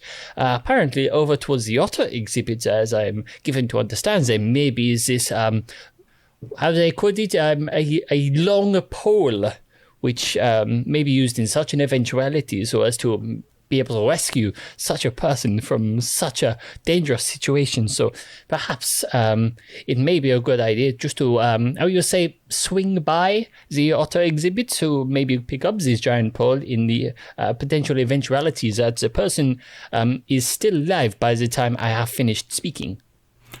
So what I'm hearing is Mooses jumps over, you run for the pole, and I use dud arrows to shoot at the puma and bear. Oh, I am so glad my meaning came through in this, because as I said, this is not my first language, and I would be remiss if some of what I was trying to say did not make it past the translation. But yes, I think that would be the best idea. Moose, if you just in your own time, just hop deliberately. Moose has already jumped in. Okay, Moses has already gone. I will go and make my way over to the otter exhibit, trying as I can to not be mauled by the savage creatures. And Before Jenny, you leave, if you start maybe taking bets. Before you leave, okay, so let me just describe what Mooses finds when they hop over the exhibit. You find a 18-month-old mountain lion or puma cub with its head stuck in a box. You also find a caretaker inside there who is a 6'4" half orc, pre-middle-aged adult. He's unkempt, he has a large gut, and he's sloppily dressed. He's sloppy I know and he has this guy. a demeanor, and his name is Shaken. Yay! And he's on so it's divided. You can't be in the same spot as the puma, even though it's only 18 months old and it's still a kitten. But so there's an enclosure fence, and he's on the other side of it cleaning, and you're on the side with the mountain lion whose name is Totem, whose head is stuck in a box. So you can see the shoulders and haunches of a mountain lion, and he is going to react and go, "Hey, you might want to get out of there." So this is Shagan. This is Shagan. I can't do Shagan's voice. Okay, gotcha. I've added a in front of everything they say to make the voice like Shagan. Okay. I don't know. Yeah. But Shagan is fine. Yes, and that is the immediate situation that you see. Okay.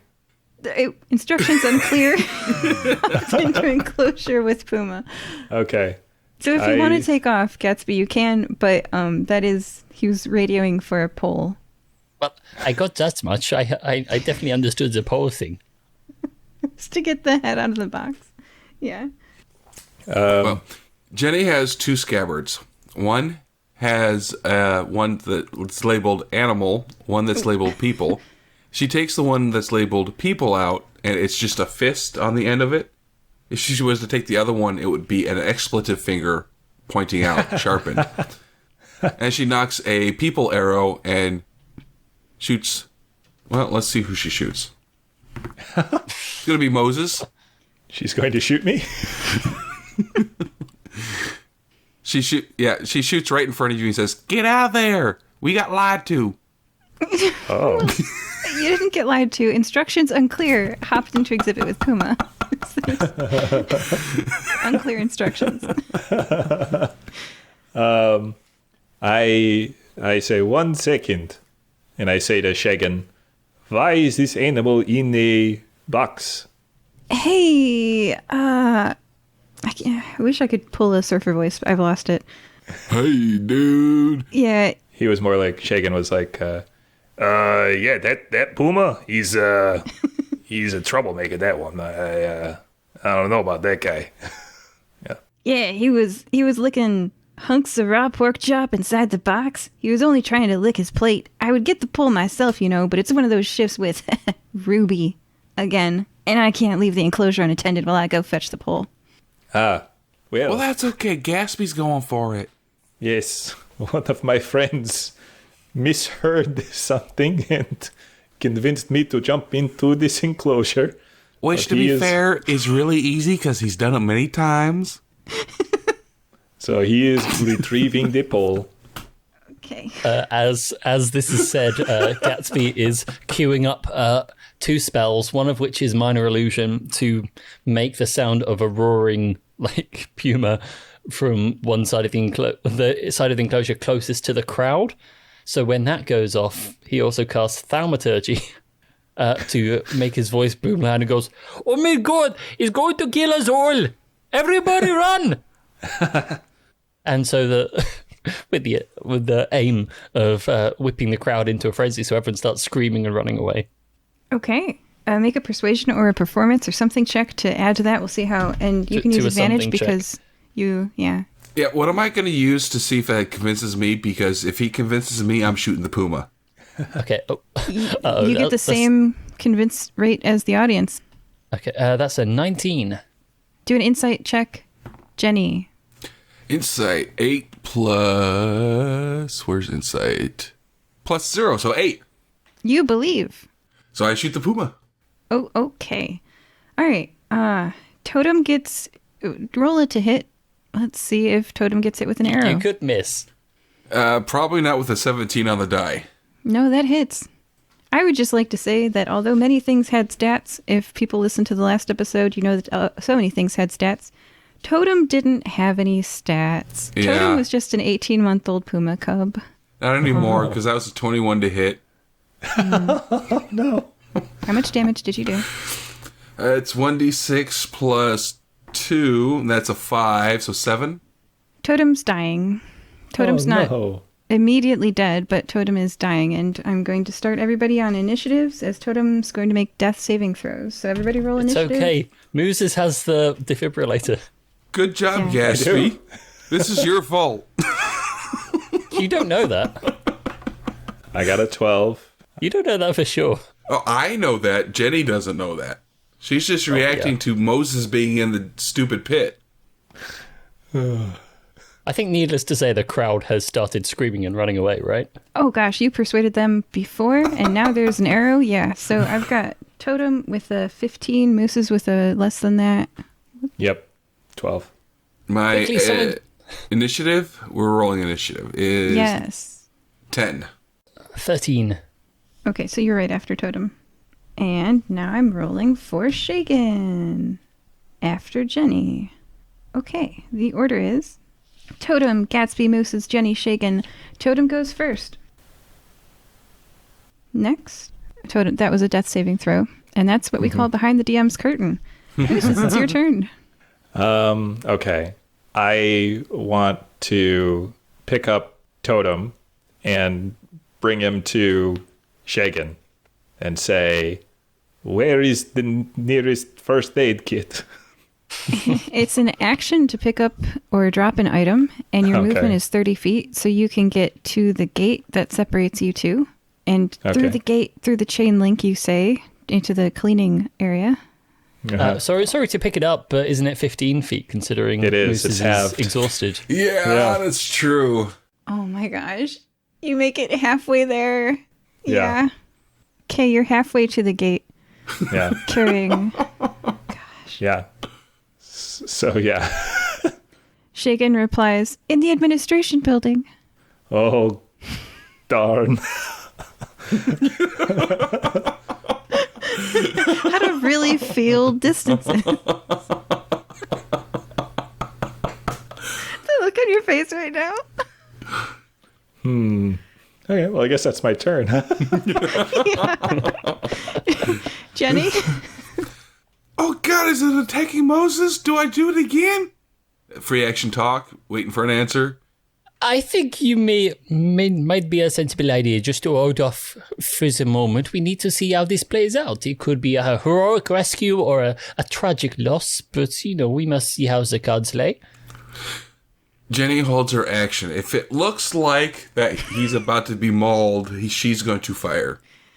The cardboard box-headed puma who's not moving with an arrow sticking out of its ribcage isn't looking like it's gonna maul your friend. You hold your turn. Okay. It's now Shagan's turn. Wait, where's Gatsby in there? Wait, Gatsby's supposed to be first. Wait, Gatsby's... Wait. I did. Oh, sorry. yeah. It's okay, I don't mind. Okay, Gatsby, you go. Sorry about Okay, I get out my notepad and quill, and I begin to write. panic erupted today at the Mount Hokkaido Zoo as a tragic occurred when a puma seemed to try to attack the crowd and was summarily put down. I'm going to write 2 different versions just in case to see what happens. Starting with the dead puma one first, because let's face it, that seems most likely at the moment.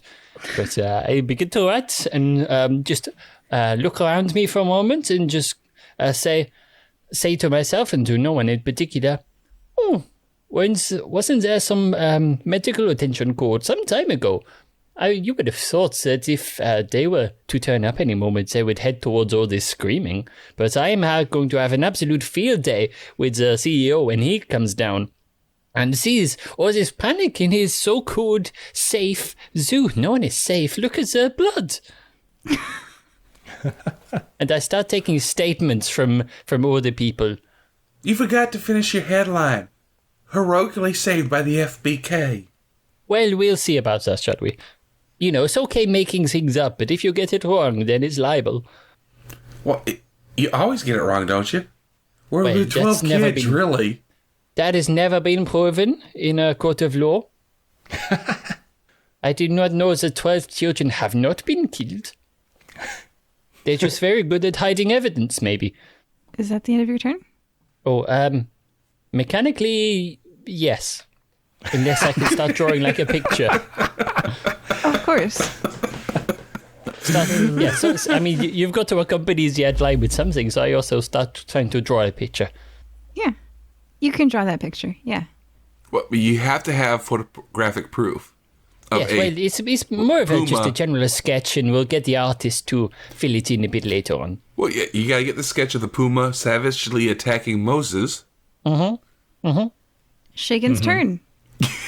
Shagan opens the gate, moves to the gate, opens it, moves 15 feet further to you, and starts trying to do a medicine check to staunch the bleeding and pull out the arrow. Is that what that's what Shagan's going to do, because we know Shagan. Okay. Yeah. It is just an expletive finger, so pulling it out is fine. If it had barbs, then pulling it out would have been very, very bad. Okay. Well, with a 2, I've just noted that. Oh, God. No, that's a fail. That's a failed death save throw. It's now Totem's turn. It's dead. Gatsby, we're back to you. Oh, well, this is not looking amazing for this puma, but I'm sure it will live on in the hearts and minds of the people of Mount Hokkaido, and they will put up some sort of memorial, and it will actually drive up numbers. So you could say this was good for the zoo as a total, but I mean, it's not exactly ideal for all the children who are here. But hey, everyone needs a story, and some of us are cursed, I'm afraid, to tell such stories. If it helps, I can put her out of her hits. I don't know. Has anyone sexed the puma recently? Ask Moses. He's probably sexed it by now. Hey.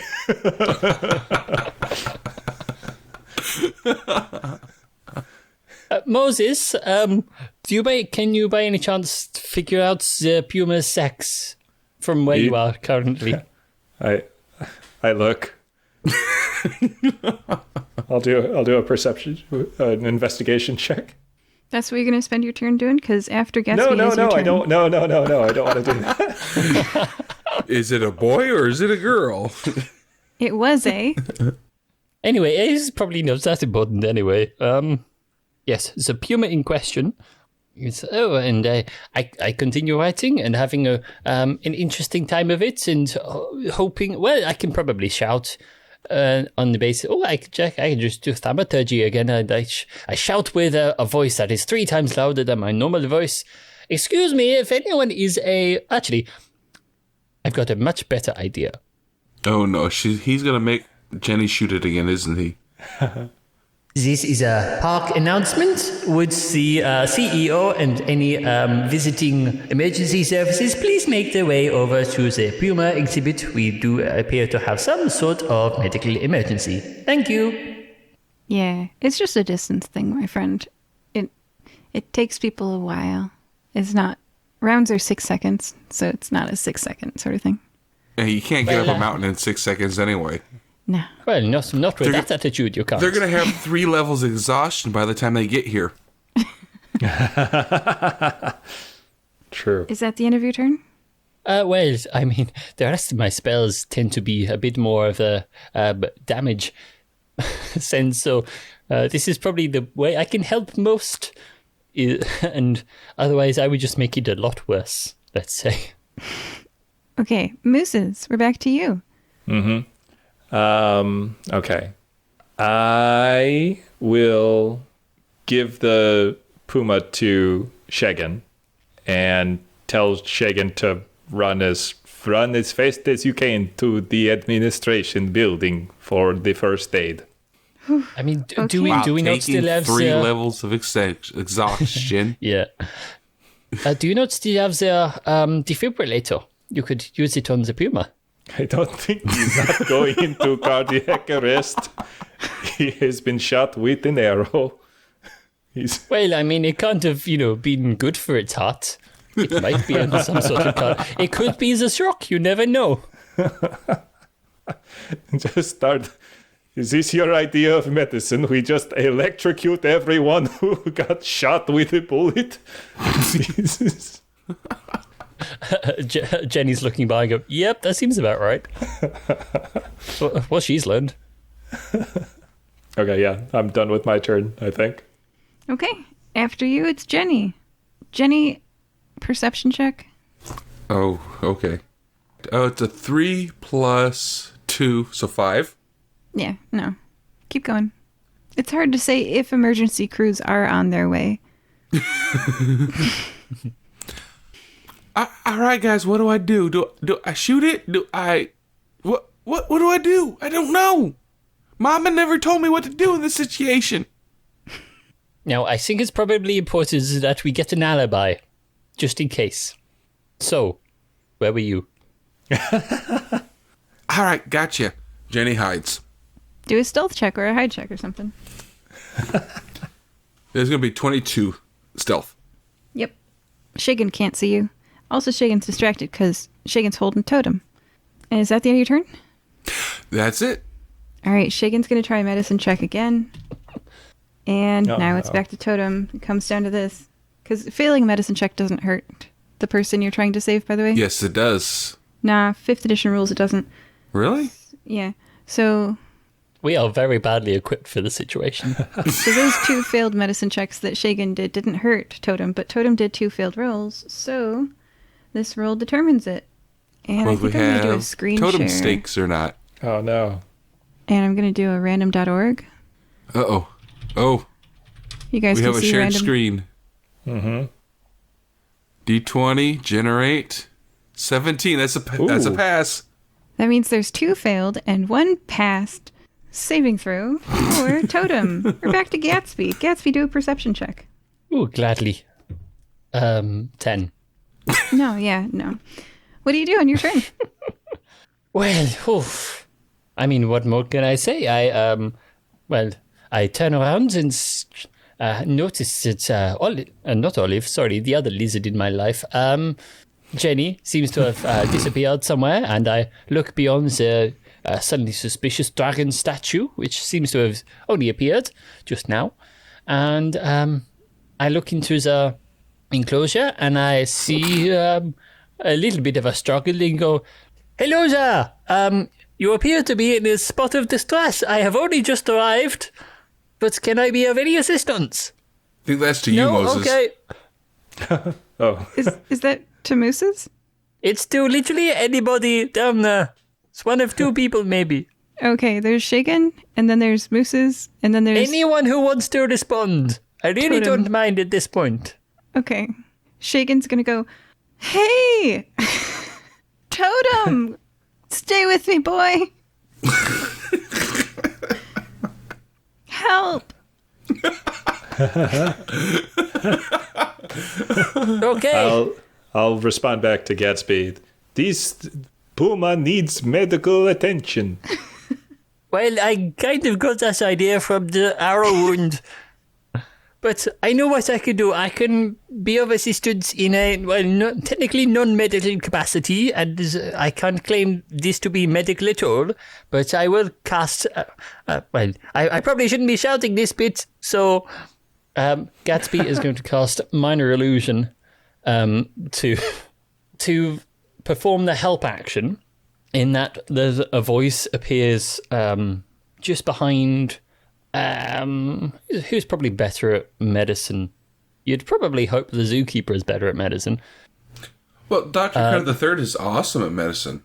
Yeah, but he's not here right now. That's true. That's the main issue. So a little voice will appear behind the zookeeper's ear, which just says, like, "Hello, I am your god. You've got this. You're doing a great job. Don't think about how badly it's gone so far. You can do it this time. You can save this poor cat thing." God, apologies, this isn't my first language. language. Name of this thing? What? I've just jumped into this. I don't know what's going on. You seem to be in some sort of distress. You can do it. Just tell it to stay away from the light. Yes, that. Tell it to stay away from the light and remember your training. And remember that handsome-sounding tiefling was never here for more than about 20 seconds ago. It's okay. And it's all Moose's fault. Yes, it's all Moose's fault. What? If anyone asks, it was Moose. What's your Have a good goal time, with saying, dude. like, if the person's like going along with what you're saying, how would that look? Like, Is performing the help action by pumping them up mentally, you know, so they're like, oh, well, he's currently failed 2 medicine checks, so he's naturally going to be feeling a bit down in the dumps. So, you know, if say, like, God just calls in randomly, it's like, hey, you've got this, you probably feel a bit better about it. I've noted that they have the help action. They feel much better about their CPR now. They're okay. Is that the end of your turn? Yeah. Okay. Mooses, what do you do? Wait, it's my turn now? Yep, it goes Totem, Gatsby, Mooses, Jenny, Shaken. Okay. Gotcha. Yeah. I don't know. I leave the I can't do a medicine check, can I? Can I? Yes, you can. I guess I could. Okay, I want to try to do a medicine check then. Okay. 19. And with that, second pass, Totem is now 50-50. 2 fails, 2 passes to dying or going stable. I'm just going to read this. If you can use your action to administer first aid to an unconscious creature and attempt to stabilize it, which requires a successful DC 10 Wisdom medicine check. A stable creature doesn't make death saving throws, even though it has 0 hit points, but it does remain unconscious. Just so you guys know, this is the mechanic we're using. Mm-hmm. Yeah, all right, good job. Second pass. Jenny, it's your turn. Well, the Jenny statue is going to be trying that perception check that you keep bothering us about. Oh, yeah. Sorry, Mooses, you should have made a perception check. Oh, okay. Go ahead and make one, actually. Does Okay. Mooses hear the voice of God blaming him for all this? 15. With the 15, you hear wee woo, wee woo. They're definitely on their way. They're heading towards the screaming. It's just taking them a while. Just one person shouting wee woo because they can't get an actual cart up here. Yep, that's because the cart already broke down by 3 levels of exhaustion halfway. So, Jenny, if you'd like to make a perception check to hear that too, you can. It's 21 just for DC the... 10, yeah. Yeah, you hear it. Yeah. And she's going to remain a statue because she has no idea what the hell to do. She has no idea what's going on. All she knows is somebody was mauling somebody, she responded, and then everything went to hell. Yeah. Shaken's turn. Shaken's going to try a medicine check. And has the help action. Freaking. Okay. There we go. And with that, Totem will not die. A stable Yay. creature doesn't make death saving throws even though it has 0 hit points. But it does remain unconscious. The creature stops being stable and must start making death saving throws again. If it takes any damage, a stable creature that isn't healed regains 1 hit point after 1d4 hours. So I'm going to roll. Jenny shoots it. No, I'm kidding. In 1 hour, Totem will have another hit point. Okay. Alrighty, guys. Okay. The situation currently is, just to describe it to you, Mooses is in the enclosure. Shagan has opened the door and is now in the same enclosure with Totem, the unconscious puma, who is no longer bleeding as heavily. We've got 2 people outside watching, noting, drawing what's going on. One's a statue. One is a statue. The other is a journalist getting the story. Yeah. Who caused the story? This now ends initiative. Hey. Enough of that. So Moses is going to put his hands behind his back and back away slowly and whistle. Try to look as inconspicuous as possible as he exits the enclosure. And the problem is he can't whistle either, so he's like...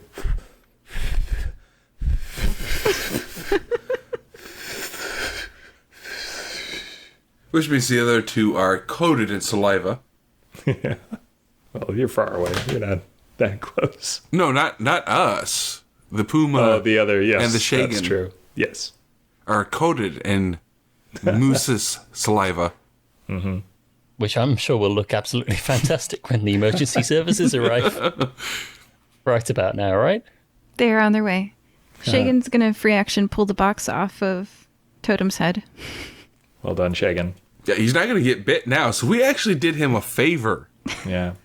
Oh, I say to Shagan, I want to say to Shagan, by the way, where is the ruby person? How do you think, Mooses' player, that Shagan would sound right now as they read these words? I will copy and paste this over to you. There's stuff that Shagan says. You can say it. Okay. I imagine quite calm and collected. After all, we did just save the life of a puma. Yeah, we did. We're heroes. So I should probably cross that bit out in the article about There we go. the puma being put down. Come on. Hold on. I'm clicking on it. Oh, it's just a black screen. Hold on. When I click on the image, it's just a black got it. You want me to do it? Yeah, you do it. Oh my. Okay. Wait. I'll send it as a text thing. Why? You don't think I can do Surfer Dude? I don't know. I was giving it to him because he wrote. Oh wait. the character. I was able to open it up as an image file. Okay. So let's see. Where am I going to start? Surfer. Shagan says paragraph. Surfer voice. Hey. So yeah, I've never met Ruby. No. I've worked a lot of shifts with her. He does air quotes. She's a fake employee, just on the books, which is fine unless I need to fetch a pole. Then it kind of eats into my day to remove all the cleaning equipment from the enclosure to go get the pole, then come back and bring them all in again. He shrugs, resigned to his life. It's still a good gig. Meeting all these new people is fun. Who are you guys? Probably has a different connotation now that you shot Totem. That was written before you shot Totem. You can never predict player action. So the "who are you guys" comes out a little bit more accusatory now.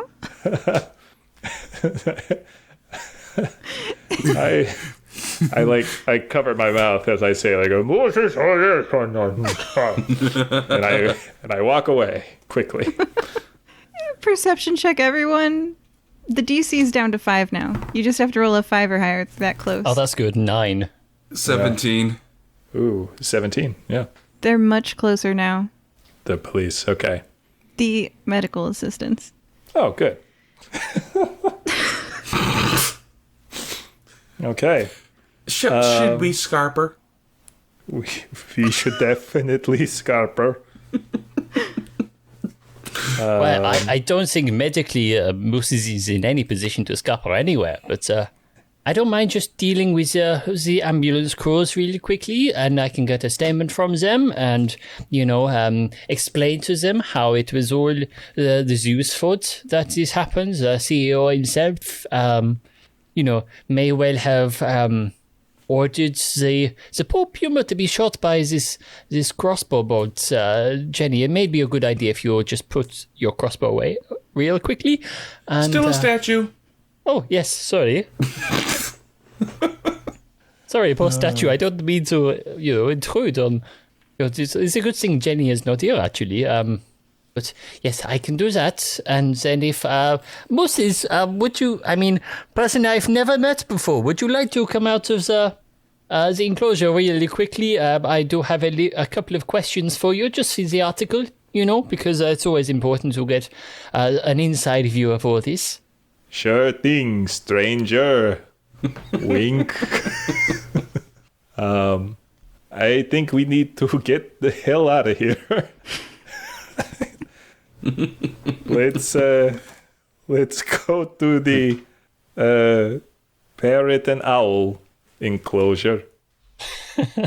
Well, don't we have to find Trevor first? There's the statue right next to you. Yes, but we are gathering clues. We need to spread out, see what's around. So, are you okay? I knew you were being mauled, right? Yes. Okay, good. My conscience is clear. Oh, I have an idea. We could split up. I think the DM hates that. Would you allow us to do that? Yeah. Yeah? I will go to the parrot and owl place. One of you can go to utterly fun, and the other go F themselves. Oh, alligator and bald I should eagle. probably do that third one. What? F themselves. That's it just not seems nice. the sort of vibe I'm getting. Okay. I would like to applaud you for thinking to split up the party to reduce the exhaustion check. I don't know why. Very clever. Nobody's thought of that yet, and it totally makes sense. Good job. Thank you. Oh, did Gatsby go to get the pole, or did he just stay there? No, I just stay there. Oh, okay, Once the panic started, it seemed to make more sense just to stay there and take notes, Gotcha. Okay, so what are we doing? Somebody's effing themselves. I get that, but where are the other two going? Somebody's effing themselves. Yeah, so I'll go to the parrot and owl place. Somebody else go to the alligator and bald eagle place, and somebody else go to the utterly fun place. Oh, so there's no effing involved. There's no effing. You don't have to F yourself unless you want to. Jenny will go to the alligator. Okay. Okay, and then Gatsby will go to the otters, and then just before we all split up, I would just like to kind of huddle around everyone, if that's entirely possible. What with Jenny's... we'll hang out by the Jenny statue, just in case she's around anywhere. What I would like to say, Mooses, is that I think I know what's been going on here, but I just need a little bit of proof. So after I'm done with the otters, I'm going to make my way back up to the administration building and see if I can have a route around in the employee records, just to see if I can find out what is properly going on. I suspect there is some sort of money laundering scheme going on here. So I just want to find some numbers to corroborate that. And then you can find out whatever sort of thing you want to find out in the birdie house. Okay. So I want to play with now, alligators. Now I need... Who said that? It was the statue. I thought it was. I thought I was going insane, but no, apparently so. You are. Yes. Okay, well, wouldn't be the first time.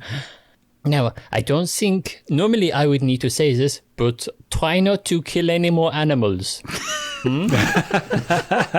It looks bad. I don't know what you're talking about. Honestly, that statue. Okay, we good? So, Yes. mooses, no kill animals, let's go. Yes. You wait. You're telling me not to kill animals. You were the one down there with the puma, and you did attack that giraffe without any provocation. Okay. Fair enough. Let's move. Okay, you head out. And just a quick reminder, because we're going to split the party and you'll have some downtime, everybody's going to propose 3 title ideas at the end of this. So in other people's time, think of 3 title ideas. Okay. So, anyway. Okay, you head out. Let's do the parrot and owl first. And I've sent the player of Gatsby a line to read in a voice that will make more sense later. But since you're here, since you made the character, you can voice them, so I don't have to voice act. All right. So, Mooses, you are making your way to the parrot and the owl. Please make a Constitution saving throw. Happily. It's really hilly, and you're just going up and down hills. I'm assuming that these throws are not at disadvantage, because this is not an ability check. This is a saving throw, isn't it? This is a saving throw, which is one of the levels of exhaustion. Yes. So I'm at 18. Lose 1 spell slot, 10 HP, or gain the first level of exhaustion, or your next level of exhaustion. Jeez Louise. Okay. But I'd like to say, smart on you for not making 2 additional checks as your companions explore those places for you. Good. Thank you. I will take the next level of exhaustion. So now my hit point maximum is halved. So I was at 22, so I'm now at 11. It's really tiring walking around the zoo all day. You just fall asleep when you're back home. Okay, so you're not quite up to the top of the ridge to the exhibit yet. Perception check? Mm-hmm. You're like panting as you walk up this hill. You're getting closer and closer, and then 16. You hear a scream. Huh. Well, another scream anyway. There's been a lot of screams. I run like an old man to the scream. We enter a time loop, and the person needing the AED before that old man was you. So no. Well, he still has it, so he can use it on himself. Yeah. Reaching the top of the crest, 2 branchless trees are covered in a menagerie of colorful birds. Macaws, cockatoos, parakeets, conures, cakes, kakariki, kia. It turns out it's a large African gray that is the one screaming. Oh. Where is Jenny when you need her with the arrow? You sent me to the alligator, so tough it up, Buttercup. I'm going to look around for zoo employees. And this is when Gatsby's player says in the voice of Albrecht, which is, I think, a Transylvanian accent. Oh. No, it's more Scandinavian, but okay. Let's go. Birdholt, what funny birds. Yeah, as the ground beneath these trees is covered in feathers. As you watch, the screams transition into loud body swear words.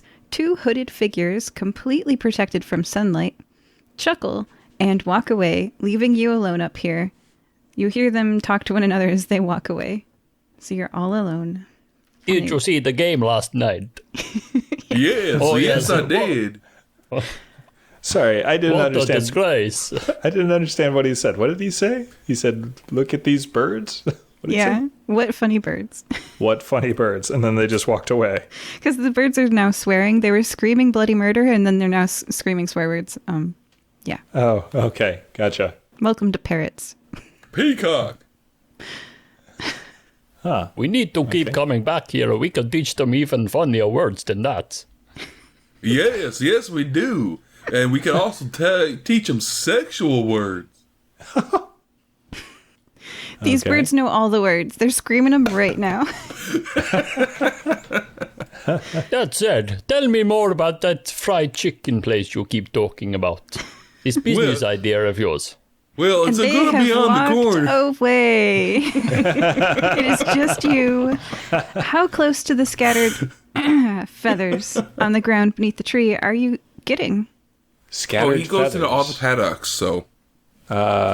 Yeah, really close. I want to get up to the feathers and inspect the feathers, I guess. Okay. All right. There's feathers here beneath the trees with birds. And now, also that you're looking carefully, who put this here? Laying neatly on top, not a drop of feathers on it, is a receipt for the purchase of a very expensive carriage, with the receipt made out to Ralt Stonebreaker. Ah, another clue. And I put it in my pocket. And You start battling the birds. Yeah, take out my sword. What'd you say about my mama? Okay. You can tell me if it's worth investigating this area anymore, or if we should just move on. We're going to move on. And Okay. when we're moving on from you, think of 3 title ideas. Yep. Next was the alligator and bald eagle parentheses seasonal. Whose was that? I got the alligator and bald eagle, yeah. Okay, please make a constitution saving throw from hiking up and down mountain trails. That's going to be a 19. Make your choice of losing 1 spell slot, 10 HP. Or 10 gaining, HP. Okay. How many HP do you have left? That's going to be back down to 11 again. Your legs ache from walking up and down mountain paths. As this is the dead of winter, there are neither alligators nor nesting bald eagles here. But what a view! This mountaintop zoo overlooks all the rest of Guaso. Perception check? Stupid I can't ride Dudu the Pudu. Then he could take all the exhaustion. Dudu the Pudu is riding you. Yeah. 18 plus 2 is a dirty 20 for perception. You pass. There's nobody here. Without crowds blocking the front of the exhibit, it's easier to notice that amongst the "please don't climb in the exhibit" signs, there is a plaque that says, quote, Mount Hokkaido Zoo is proudly accredited by the Guaso Zoo Association, sending stone number 555-5555. And that's it? Yep. And there's nobody around? Nope. Then that plaque's in my backpack. Yes. Should I keep investigating or should we move on? We're moving on. Okay. Okay. I will add 1 plaque to my inventory. Yes. And please think of title ideas for this adventure in your downtime as we split the party. Splitting the party. Okay, the Utterly Fun Aquarium. Gatsby, please make a constitution saving throw from hiking up and down mountain trails. Don't worry, I have already done that. I have failed, so I have taken off another spell slot. Okay. So the good news is, after I'm done here, I will just take a little short rest, and all will be well again. Yeah. This building is by far the most crowded in the entire zoo. You look down rows of recessed seating to a water exhibit that opens to the sky. Maybe it's because there are benches for resting, as this room is shaped like an amphitheater. Or maybe it's because there is a swarm of bendy, flexible, speed demon river otters cutely chasing one another, drawing oohs and ahs and how adorables from the seated crowd. But this is the most crowded exhibit here today. I think it's the chairs myself.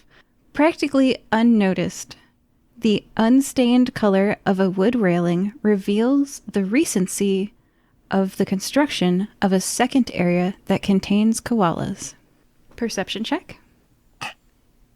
3.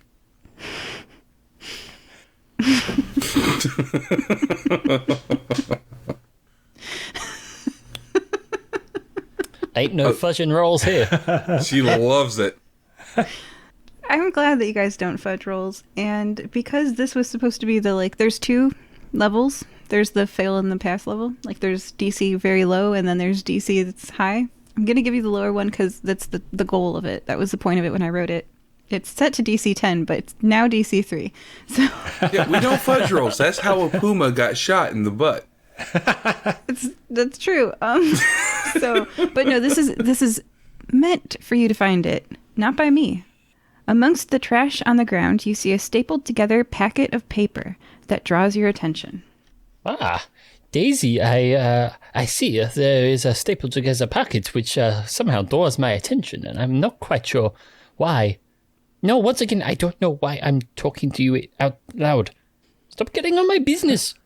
Now, okay, while we're in here, no eating otters, okay? We've already got enough attention as it is. No. Okay, maybe one if they don't see. Yes, the koalas do have it coming. Okay, we agreed? Good. Okay, should we go have a look at this? Yes, fine. Okay. Jenny tries to send a Daisy. Save one for me. So this stapled together packet which draws my eye. I go over and pick it up and take a cursory glance over it. Neatly organized are a half dozen receipts for tickets to sporting events, theater, and music. Concerns made payable by Ralt Stonebreaker, whoever that is. Well, it seems like someone's a bit of a theatre and sports and other places nerd. How much are these like stubs for? How much is this guy shelled out? Yes, these are expensive shows, like a $100 sporting event, or 10 gold, a $200 or 20 gold theater, a 30 gold music concert. It's quite a lot of money. Well, someone's been breaking the piggy bank a little bit. Oh, sorry, no offense. This is interesting, but I'm not quite sure how this pertains to the situation. But yeah, I'm sure it'll come together in a bit. Did you want to go and have a look at? Yes, this. Well, we'll go and see how busy the koala exhibit is. Oh, she clapped her hands, audience. She's so happy he's going to the koalas to eat one and save one for Jenny as well. Gatsby doesn't want to eat one. No, Daisy does, and so does Jenny. Daisy does. Most of the koalas are up in eucalyptus trees munching. Nom nom nom. One koala, however, is on the ground and is having a conversation with a tabby kitten. Do you wait and watch without interfering, or do you try to interfere? I think upon seeing this, Gatsby shares a look with Daisy and then carefully places her on the ground as she plobs her way over, boop, boop, boop, boop, boop, boop, and just stands between the cat and the koala, just staring at each of them in turn. Okay, so the micro pig is approaching the cat and the koala, interrupting them. Yes. Got it. Well. Wide-eyed, the kitten and the koala whip their heads around to stare at you. The kitten scampers away, making a move action, 30 feet that way. The koala turns away from you, reaches for a eucalyptus frond that has fallen to the ground, and idly scratches its behind while munching. Okay, Everybody's butt itches. Yeah. I think realistically, Daisy's going to make a move on the cat. So as soon as it runs away, the mouth opens again, tentacles fly out, grabbing the cat and sucking it into Make the it to hit. waiting maw. Okay. See. 15 plus N. I thought the plus pig something. wanted the koala. Well, get what's going. She's not picky. I thought you said she's not piggy. Well, she very much is picky, but she's not a picky. So we'll call that about a 17 to hit. It misses. Wow, one that's speedy a cat. That is a cat. Yeah. So the tentacles fly out, try and grab it, but the cat just leaps out of the way of it, and the tentacles fly back into the cat, and fly back into Daisy, and she turns around and stares at Gatsby with a, "Did you just see that?" Look. Go.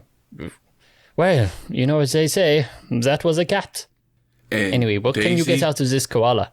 And Daisy just let the main bad guy go. Well, we will know for future, just in case. So, what can you get out of this koala?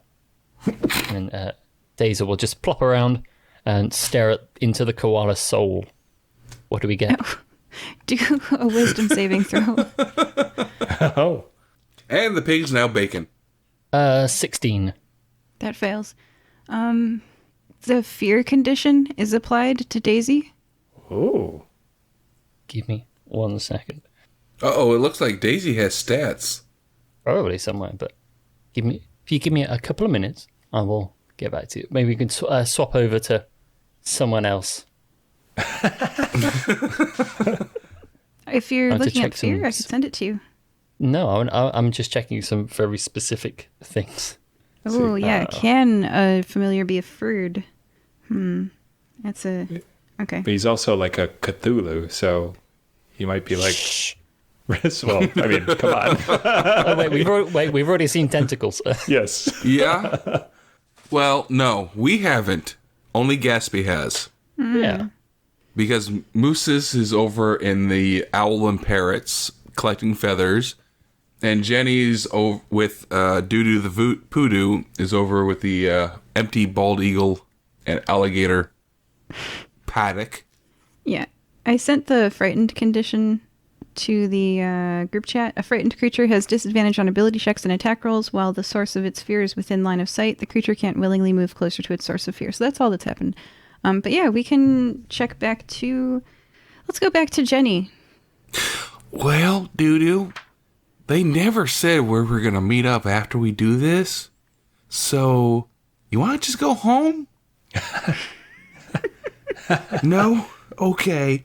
Well, then, I'm hungry. You want to go get some food?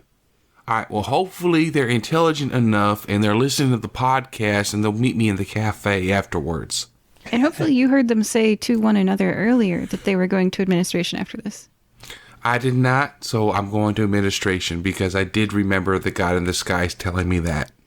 I mean, no, they said it in front of you, like you were there. Oh, I don't remember that. Okay, so yeah, administration. Okay. Okay. Yeah. And we're back to mooses, because Yeah. I think Gatsby needs some more time. I am also going to go to, first of all, Mooses is going to be looking at the owls just for fun. They're asleep. Oh, well, of course, it's the daytime. Yes. So, not much to worry about here. Oh, last night I was actually camping, and I heard owls and wolves just going back and forth. It was so awesome. Wow. It was also 32 degrees, so it was also pretty freaking cold. But it was still beautiful. Do you know what they say? You know how, like, in different countries, animals, like, make different sounds? You know, like, kids say that, you know, like, instead of, like in Mexico, a rooster goes, kikorikiki, instead of, like, cock-a-doodle-doo. In England, owls say, twit-twoo. What? They say, twit-twoo. Well, these were American owls, so they were definitely saying, hoo, hoo. and they're not wolves, they were coyotes who were going, ow, ow. Nice. Okay, yeah, so I'm going to head over to administration, just like we said. Back to the scene of the crime. Hey, mooses, have you traveled all this way just to get another thing of exhaustion? Are you dead yet? Oh my gosh, you're all gonna have to do that. Just hold on. We'll do that all at once. We're going back to Gatsby's player, where you've looked deep into the soul of an evil koala and have felt fear. What do you do, Micro Pig? Micro Pig does whatever a Micro Pig does. So I think she would, because I have done a fair amount of research in the last couple of minutes, and it does appear that she ought to be able to be frightened, condition-wise. So she will just make a small oink and try and scuttle away, or at least Gatsby will get the message and come and pick her up. Oh. The koala's just stared at her, like, as if passing along the message, I have a lot of diseases you don't want. This is true. Don't touch koalas, people. You get rabies and scabies and shabies. Chlamydia. Okay, so you're not going to interact with the koala anymore. The koala talking to a kitten is pretty weird. Okay. This whole zoo experience has been really friggin' weird. I will keep it in my mind for the time being, but at this current moment, I feel no need to further exacerbate the situation with the evil koalas. So does that mean the koalas are the bad guys? Well, who knows at this point? Maybe it's a koala mafia. Oh, goodness. Everyone knows, except for you guys. That's the fun part about this. The audience knows. I know. The only one who doesn't know is you guys. That's how hard we're role-playing at the moment. The characters don't know. We know how much we've jacked it up. It's gone well. So, back in administration, everybody please roll a Constitution saving throw from hiking up and down mountain trails. Mm-hmm. That's another natural 20. You're immune. God. I got an 8. Not immune. Oh, yes, I probably should have said, well, I kind of did a little bit beforehand. After our little escapade with a koala and the cat, we just take a seat by the otters for an hour or so just to decompress and have a little bit of a snack. Daisy needs a little bit of recuperation and... yeah, because that panda scared the scritches. crap out of her. Oh, yes, obviously. So I Literally, just need to make... there were pig turds right there where she was standing. Well, only little ones. Very easy to move around. All we did was, just on the way out, we just picked all the eucalyptus leaves from the trees and we put them together in a big pile in the middle of the floor, because we know that koalas are so stupid that they will not realize that eucalyptus leaves on the floor are meant for them to eat, and they will eventually all starve to death. One can hope. Really? Mm-hmm. Oh, gosh. Yeah, fun fact for everyone. Yeah, koalas are so stupid that if the eucalyptus leaves are not on the trees, they will not realize that it's food. They will sit in front of a plate of eucalyptus leaves and just starve because they don't notice it's food. Oh my God. I mean, no wonder he had to that's the save way them. you destroy the bad guy. And if you're wondering why they're endangered, maybe that's one of the reasons. Because they're really stupid. Oh. Everyone, please make your Constitution saving throw. We've done that. Okay, although the paths are narrow where you've been here before, implying that they are not intended for visitors, you can freely walk around the administration area. Tidy, narrow paths weave to little houses half hanging off of the cliffside. There isn't much room here for an exhibit or large buildings. Quick question, what did the other two choose as their punishment? Oh, I would have... Go ahead. Look, I rolled a natural 20, so yeah, I want to see Yes. how you got punished. Yes, I would have taken a spell slot because as a warlock, my spell slots recharge on short rests. So I just knocked another one off. Exhaustion.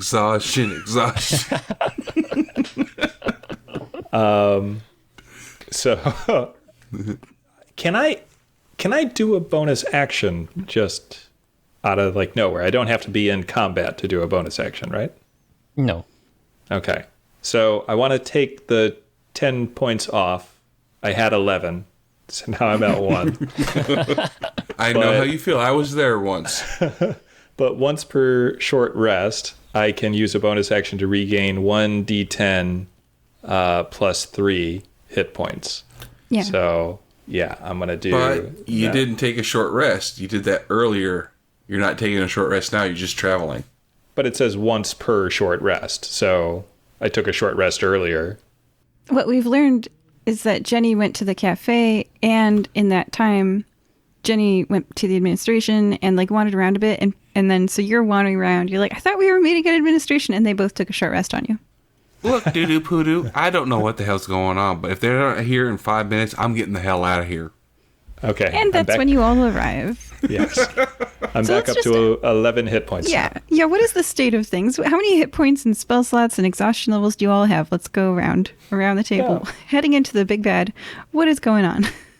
I have 11 hit points. No exhaustion. Yeah.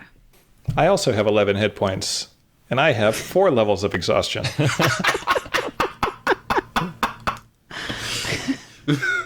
Oh, God. You're dead, man. Gatsby has 21 hit points, no exhaustion, and 1 spell slot left.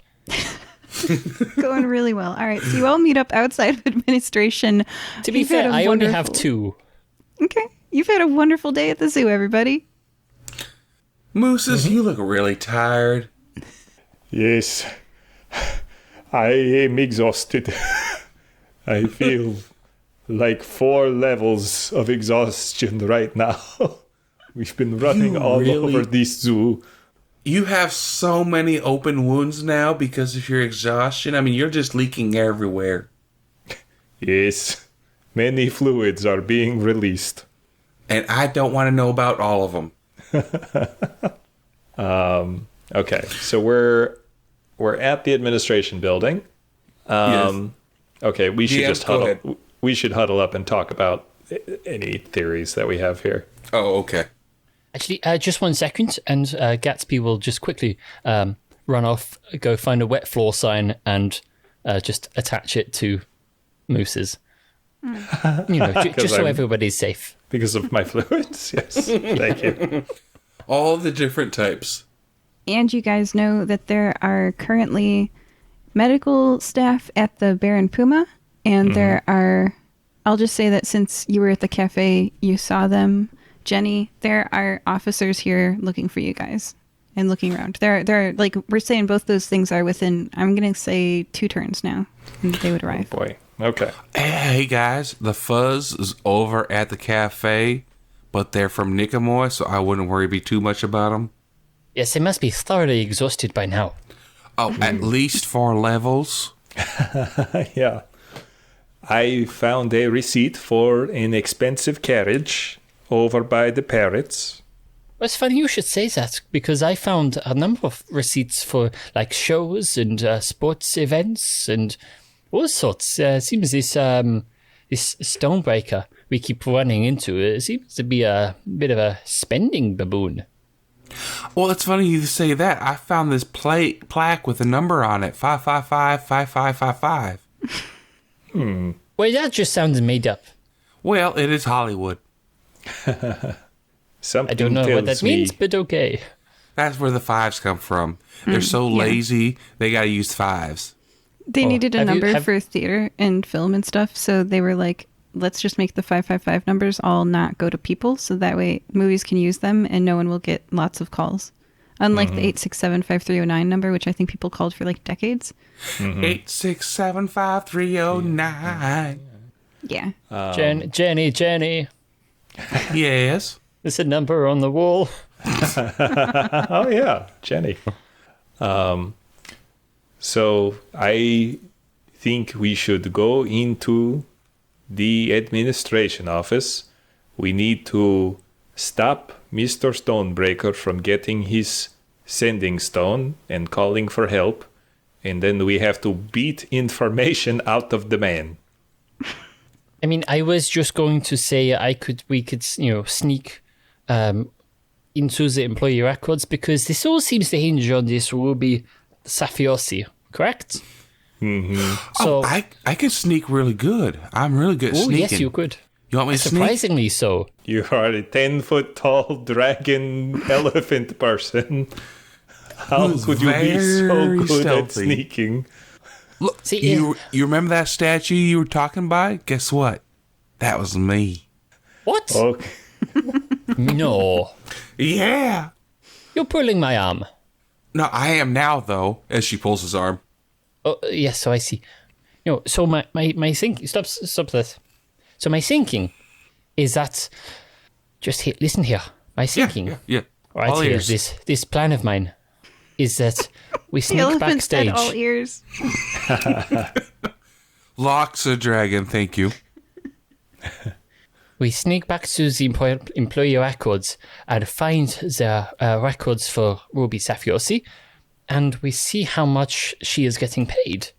Because if it is a huge amount, then it will likely be some sort of money laundering scheme going on, aside from a number of other things going on. But, there's 1 or 2 things we could find. I'm just saying that's like one thing we could do. Otherwise, if you want to beat information out of him, then go ahead and I will write it up in the paper to make it look like it's self-defense. Okay, I'll be back. As she sneaks inside. Okay. I'm going to just give this one to you. Like, let's say there's a second building with filing cabinets. Ruby Safiosi makes 300 gold a year. All right, she makes 300 gold a year. See, here's the records, and here's all the other records. I just took the whole filing cabinet. It does not sound like much. Oh, okay, let me quickly look at my my chart for That's the like exchange rates. $30,000 a year, I think. She's poor. Why would Interesting. they discount the lease for the Ruby person? What was that guy's name that is on the record books but is not existent? Was it Toby? Terry? Tebow. All right, I'm going to look for his file. What does Yes. his file Tebow. say? Tebow is also paid 200,000 gold for a carpentry job for an expansion. Oh, the crappy job. Okay, so Tebow, who is apparently working at the Bear and Puma, is being paid $200,000 for this crappy job that he's doing. No, not at the Bear and Puma. That's Ruby. Oh, that was Ruby? I thought that was another T guy. Toby. Totem, Oh, the you're thinking of lion No, that you you're thinking shot of with? Trevor, the boy who got kidnapped. And there is no evidence that I did that. There was just a statue and a Moose's who was in there. So it's all Moose's fault. Mm-hmm. But no, I think you're thinking of Trevor, the boy who went missing. Was I? Well, that's the only other T maybe. person I think. I'm so kerfuddled right now. Okay, is there a Trevor in there in the filing cabinet? Well, no, he's Why just not? a boy. He's not an employee. I don't know. Check for him. There is not. Hey, it didn't hurt to look. Okay. Time for plan A. Well, Smacks it his was fist into worth a his try. palm. Would you like to go and beat up this stonebreaker fellow? Yes, Or please. should we just leave? Nope. Well, the Beefing cops up. haven't caught Moses yet, so I think we should continue on. Once they catch him, then we're done. Okay, fair enough. And I mean, they're all over at the storage and cafe, so they're going to at least have one level exhaustion before they get over here. That is true. Now, should we go and... I don't know, yes. You wanted to beat this guy up for as yet ununderstood reasons. Right? Well, What? Would you like me to sneak in there to see what's going on before we just bust down the place? Oh, yes, that's a surprisingly good idea. oh, okay. Well, you just have didn't a have to listen- say it like that. That's just kind of insulting. Well, sorry, it's been a long day. All right, What? Jenny's going to sneak into the building, the administration building, and see what's going on in there. Inside is an opulent office with a shiny desk. A stocky dwarf in a good suit is working behind the desk. Jenny goes back out. All right, he's in there. He's working behind the desk. Good. Now what? We got an Okay. exhausted dwarf guy. Yeah. And- Okay. What? I'm taking out my quarterstaff. I didn't do And- it. I swear. What do you? No, not for you. Taking out the quarterstaff, and I'm going into the office intimidatingly.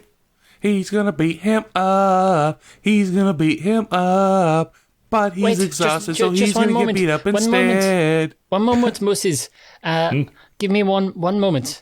I just want Okay. to help you out a little bit. And I cast a minor illusion to make it look like there's a little moustache on Moses. Okay, he shouldn't recognize you. Why? Oh, what did you do? Who's that? Who's What did that? you do I to don't know me? who you are. Who are you? Where did you come from? What's wrong? Shh, it's Moses. Play along.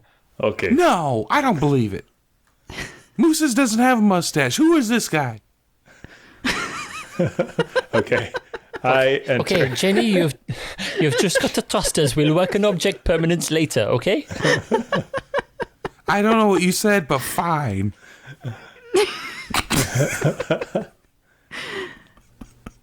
Okay, so you burst in. Yep. With Okay. mustache. The dwarf in the very good suit stands up and would have said, "Come on in, I love hearing from Happy Park visitors," but instead says, "You're back." The mustache wasn't enough? Jeez. I I want guess to. he makes an insight check to see if he can. Oh, wait, no, he can tell you. It's just a mustache. It makes sense, actually. Jenny's just 6 months old. I want to look for his sending stone. See if it's on the desk or whatever. It is on the desk. You see Okay. it. I grab it off the desk. You have it. Okay. I dial 555-5555. Hello, you have reached the... What was this called? A crime. You have reached the Guaso Zoo Association. If you know the number for your extension, please press it.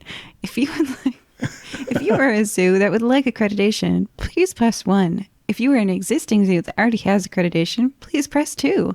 If you have a donation for an animal for the zoo, please press 3. Hit 5. These are the only options? Hit 5 for the extension. Okay. See who that happens to be. See, hit 5? Okay. To make a Yeah. report against a zoo, please press 4. 4. I press 4. Hello. Hello. I am at the Mount Hokkaido Zoo, and there is What are you doing? There. You shut up. Ralt Stonebreaker tries to hop for the stone, and you hold it above his head. I bonk him on the head with my quarterstaff. Okay, now Ralt Stonebreaker does legit have stats, so I'd like us to roll initiative right now. All right. Uh-oh. And you have like how many hit points? 11. Okay, great. I got a 20. Oh, you're so lucky. You go first.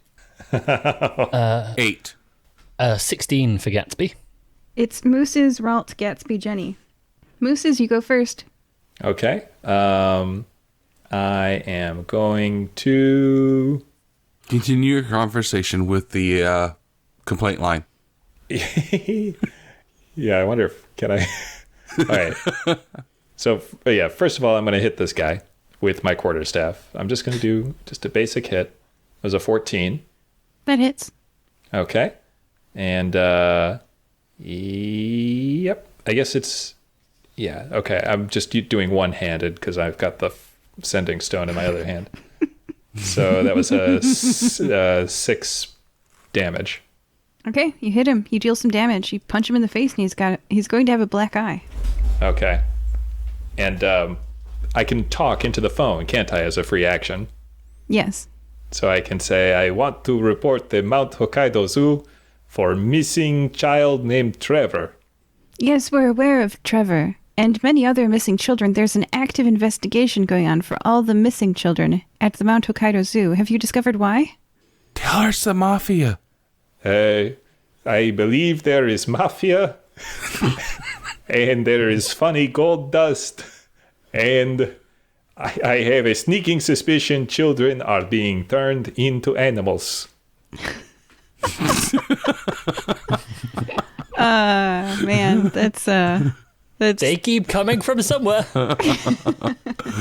okay. Ralt Stonebreaker will free action respond. We know children are missing. We're actively investigating it. It's you who's doing it. Yeah, I'll tell you guys after because you totally did not get that. But there's yeah, I'll tell you what's up with that. We with the already missing know kids. that. Yeah, We already You who know did it? that. Yeah, who did Yeah, it? we already know we No. beefed it. We already know we beefed it. Yeah. Yeah. We know we screwed it up. We're Okay. trying to gaslight this guy into admitting that he did it. Yeah. Okay, well, he officially has been working before the stage was set. This is fair for the other game too. He already was working on the missing children investigation. Well, now You guys were he's supposed part to of the mafia and bring he's him- guilty as hell, and we're trying to get him to admit it. He feels no shame. Doesn't matter. Okay, all right. Is that your turn, Mooses? Yes. Okay, next up is Ralt. Ralt Stonebreaker nervously reaches into his coat pocket. He's going to try to hit you. Does a 19 hit you? Yes. Flailing, he deals 12 bludgeoning damage to you. Okay, I am dead. Not dead. You're making death saving throws, which we already know how those work because that time you shot a mountain lion cub, Jenny. So, and I just like to say, here's the paper that's been printed out. If you guys can see that, how much bludgeoning damage does he do? It does say 12. It's very difficult to see. 12. Okay, yes. All right, that was printed out before I knew you had 11. Okay. Mm-hmm. Fair. Fair. You're down. Mooses is down. Mooses is making death saving throws. Yeah. All right. Gatsby, it's your turn. Okay. So, I'm going to cast Dissonant Whispers on Mr. Stonebreaker. So please make me a wisdom saving throw. I will say that 9 minus 2 is 7 because they have a -2 to their wisdom. Oh, that is excellent. So, let me just read this out for you in my best voice. You whisper a discordant melody that only one creature of your choice within range can hear, racking it with terrible pain. So the target mate must make a wisdom saving throw. On a fail save, it takes, well, in this case, because I'm wonderful warlock, it takes 4d6 psychic damage, which is 12 psychic damage. And it must immediately use its reaction, if available, to move as far as its speed allows away from me. As a creature doesn't move into obviously dangerous ground, so like a fire or a pit or a, gaping maw of a micro pig. So just take that into account. He runs away. Yeah. Like a little sissy. Since you're standing closer to the entrance, he moves further into his office, and he is down in hit points, I will say. Started at 20. Is that the end of your turn? Wait, that was my action. Ooh. So I will just say, and stay there or we'll do it again. I had hoped it wouldn't come to this, but what can I say? Might as well give you a run for my money. He pulls out a wax-sealed envelope and prepares to crush it. I will release all of the animals, he shouts victoriously into your faces. Might want to go protect the civilians, heroes. He smirks at you and raises his arm. Jenny, where to you? Jenny does it again. She knocks an arrow and lets it fly. 18 to hit. That hits. And 8 damages. We have one dying CEO. It is non-lethal because it is out of her person quiver, which is just a fist. I mean, you could just shoot him in the knee or something. But it's a fist, so it doesn't pierce. It just knocks him out. Got it. All right, it's a blunt arrow. Yeah. We have one unconscious CEO, and I'm going to say that is the end of turn 1. The police will be here at the end of turn 2. She has 2 quivers, I told you that. One for people, one for animals. Oh, you're going to hit them again? Oh. Are you going to hit him again? You're going to shoot him while he's no, I'm done. Okay. All right, Moose's unconscious. Ralt, Stonebreaker, unconscious. Gatsby and Jenny. Go ahead. At the end of this turn, police officers will arrive because you summoned them earlier. So, what do you do? Gatsby, should we just get... Let's get our story straight first. I mean, we could do that, but let's get our story straight, okay? Yeah. The dwarf attacked first. Yeah. If you go and pick up your arrow, because he just bounced off his face there. Yeah. Then all we need to say is that he attacked first and knocked out our friend, who on the way down managed to fall and hit him with his quarterstaff, which then knocked him backwards into his office, where he hit his head on a door handle and knocked himself out. Okay, we can do that. And plan B is we just get out of here and Moses takes the fall. Well, yes, obviously. That's always been plan B. Okay. Jenny retrieves her arrow. Oh, yes. Also, we should probably stabilize Moses here. Yeah. Yes, I think we should probably do that. Jenny will try a medicine check? I mean, I think we can both try one. Okay. Oh, I got a 14. I think he'll be okay. I got a 12. He's so okay. He's going to be awake in 1 hour. Yay. He'll be okay. He's just a little exhausted. Oh, he's a lot exhausted. He's got 4 levels. See, you didn't die, Mooses. You just had a really long day at the zoo. Does this count as a long rest? An hour? No, short rest. An hour is a short rest. Okay, anything else you guys are doing? Because at the end of your turns, police will be here in this building. We have our story. That's what we're doing. Okay. Okay, we have 6 seconds. Do we have time to frame him anymore? Yeah, you've got pieces of evidence. Yeah, we'll put all the evidence on top of him. Yes, let's do that, and let's let the police figure it out. We're going to have to tell them because they're idiots. They're Nicomoy police. Oh, yeah. That is a very good point. Maybe if we just tell them he's a bad guy, and they'll believe us. I think, Gatsby, you just made your first really big scoop in your investigative journalism. Well, it's been a big day. I will start taking statements. Jenny, if you would like to say anything which will sound particularly fun, then please go ahead. The mean dwarf hurt 12 children and then tried to frame everybody about his badness. Interesting. Okay, so what do we think? Bloodthirsty CEO loses Puma on unsuspecting children and then tries to murder law enforcement officers afterwards. I mean, it's a bit long, but I'll shorten it down to something. That's what I just said. Well, yes, I'm just, paraphrasing. Yes, okay. We'll work it later. We've only got about approximately 4.5 seconds left before... Oh, and don't forget, Moses hurts Puma. Almost kills him. Yes, I will make sure to take that into account. Because he never got the sex of the animal. No. Says, Moose's attacks unsexed animal. Yeah. Before being taken down by CEO. Yes. And that is your scoop as you run it in the Nicomoy Gazette. I'm going to give, because of the role playing, I'm going to give you an extra 300 gold Gatsby from the commission that you made for your inside scoop. Yes. My hood grows. Hey, that's Jenny's line. You literally did publish something right, and the police flood the scene. They've been looking for, someone for hours. It's the dwarf. Yep. Finding these papers, it is the dwarf. They didn't know that until they saw these papers, but now they do. And what evidence, I'll let Moose's players say it, what evidence do you present? Oh, am I awake now? Okay. No, we're talking. Oh. The story ended. Woohoo. So what evidence did you present? Oh, the lease to Ruby Safiosi and the receipt for the very expensive carriage to Mr. Stonebreaker. Yep. He's been embezzling. All right, so I'm going to read off the possible endings for you guys. Wait, so he was the bad guy? We didn't screw it all up?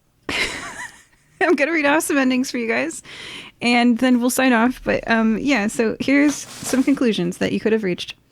Conclusions. The adventurers might see Nesgrek Scarsburst Jr.'s first toddling steps or not. Nope. That's too bad. I mean, he's probably got loads of Scarsburst Jr., so I wouldn't worry about it. There'll be more. Yeah, there's at least 24 of them. Yeah. And the little girl's name was Apple. Yeah. So is it a boy and a girl? There's Nesgrex and Apple. Oh. Yeah. Junior and Apple. Okay. Yeah. The adventurers might uncover the secret that CEO Ralt Stonebreaker was embezzling from the zoo, or don't. Clues were, Ralt had bought tickets to sporting, music, and theater events and a luxury vehicle with zoo money. Yeah, that was by accident. Yeah, you found it. Ralt was paying Ruby Safiosi for being an employee when she didn't actually work there. Ruby was also renting a house owned by the zoo for far below the going rate for rent, too. And lastly, Ralt corruptly awarded the construction contract to Walter Tebow instead of the more qualified and lower-priced Isla Yee. Or not. So you could have found all that out. Ralt is from the episode A Drive to Succeed and works for the Safiosi Mafia. I knew it was a mafia. I told you. Yeah. Told you. Yeah. Mommy was right. Well, to be fair, the surname Safiosi does kind of help with that, doesn't it? Long-standing mafia family. Yeah. Yep. And you could report Ralt Stonebreaker to the accreditation organization using malcontents sending stone, or Ralt didn't see that one coming. And you did. You did that. Yes. Which means that the animals it's going to be investigated, and the animals are going to be shipped away while the zoo is being investigated. And except for Dudu Pudu. Right. Okay. Right. So the animals will be shipped away as the zoo is investigated, and they will indeed uncover a lot of financial wrongdoing. So I just have one more epilogue for you guys. You're now in the jungle, in a bunch of eucalyptus, and a crate is being opened, and people are walking away and leaving the crate so the koalas can exit the crate. These koalas have been returned to their native jungle. Some koalas do exit the crate, and they go up into the tree, and they start weaving something, and they come back to the crate. They return with a settee, and they come back, and they carry on their shoulders one super smart koala named David Kalin, who chuckles and lets them carry it up to the tree with the other koalas. The other koalas bow and offer this super smart koala a leaf-cushioned seat and a bundle of prime quality eucalyptus. And this koala is your mysterious benefactor. who got all wow. the clues for you today. I was see. here to return his pupils so that they could serve him better in the jungle. So what was that about with the cat? You'll find out. Oh. What, right now? No. Yeah. Oh. Well, What we about want to know Trevor? right now. Joining us today were Trevor. The other group kind of investigated that. Oh, okay. You'll have to listen to their adventure. Yeah, it's much less important than the embezzling. I don't know. That cat thing is weird as hell. Joining us today were Jenny. The horde grows. Don't steal my line. Gatsby. Well, all in all, I think it's gone absolutely phenomenally. We've got a number of good stories. We've got well, let's just say my little piggy's going to be eating well tonight. Some of extra animals may have gone missing on the way out, but that's okay. That giraffe was an asshole anyway. Don't touch Dudu Pudu. Oh, don't worry about it. The giraffes disappeared. The giraffe's name was Musa Slimani. Not anymore. Now it's meal. Okay. And Mooses instead of Musa. Mooses. I have been on 2 adventures with the FBK, and I have nearly died in both. Let's keep up this streak. Goodbye. Goodbye. Bye-bye. Au revoir.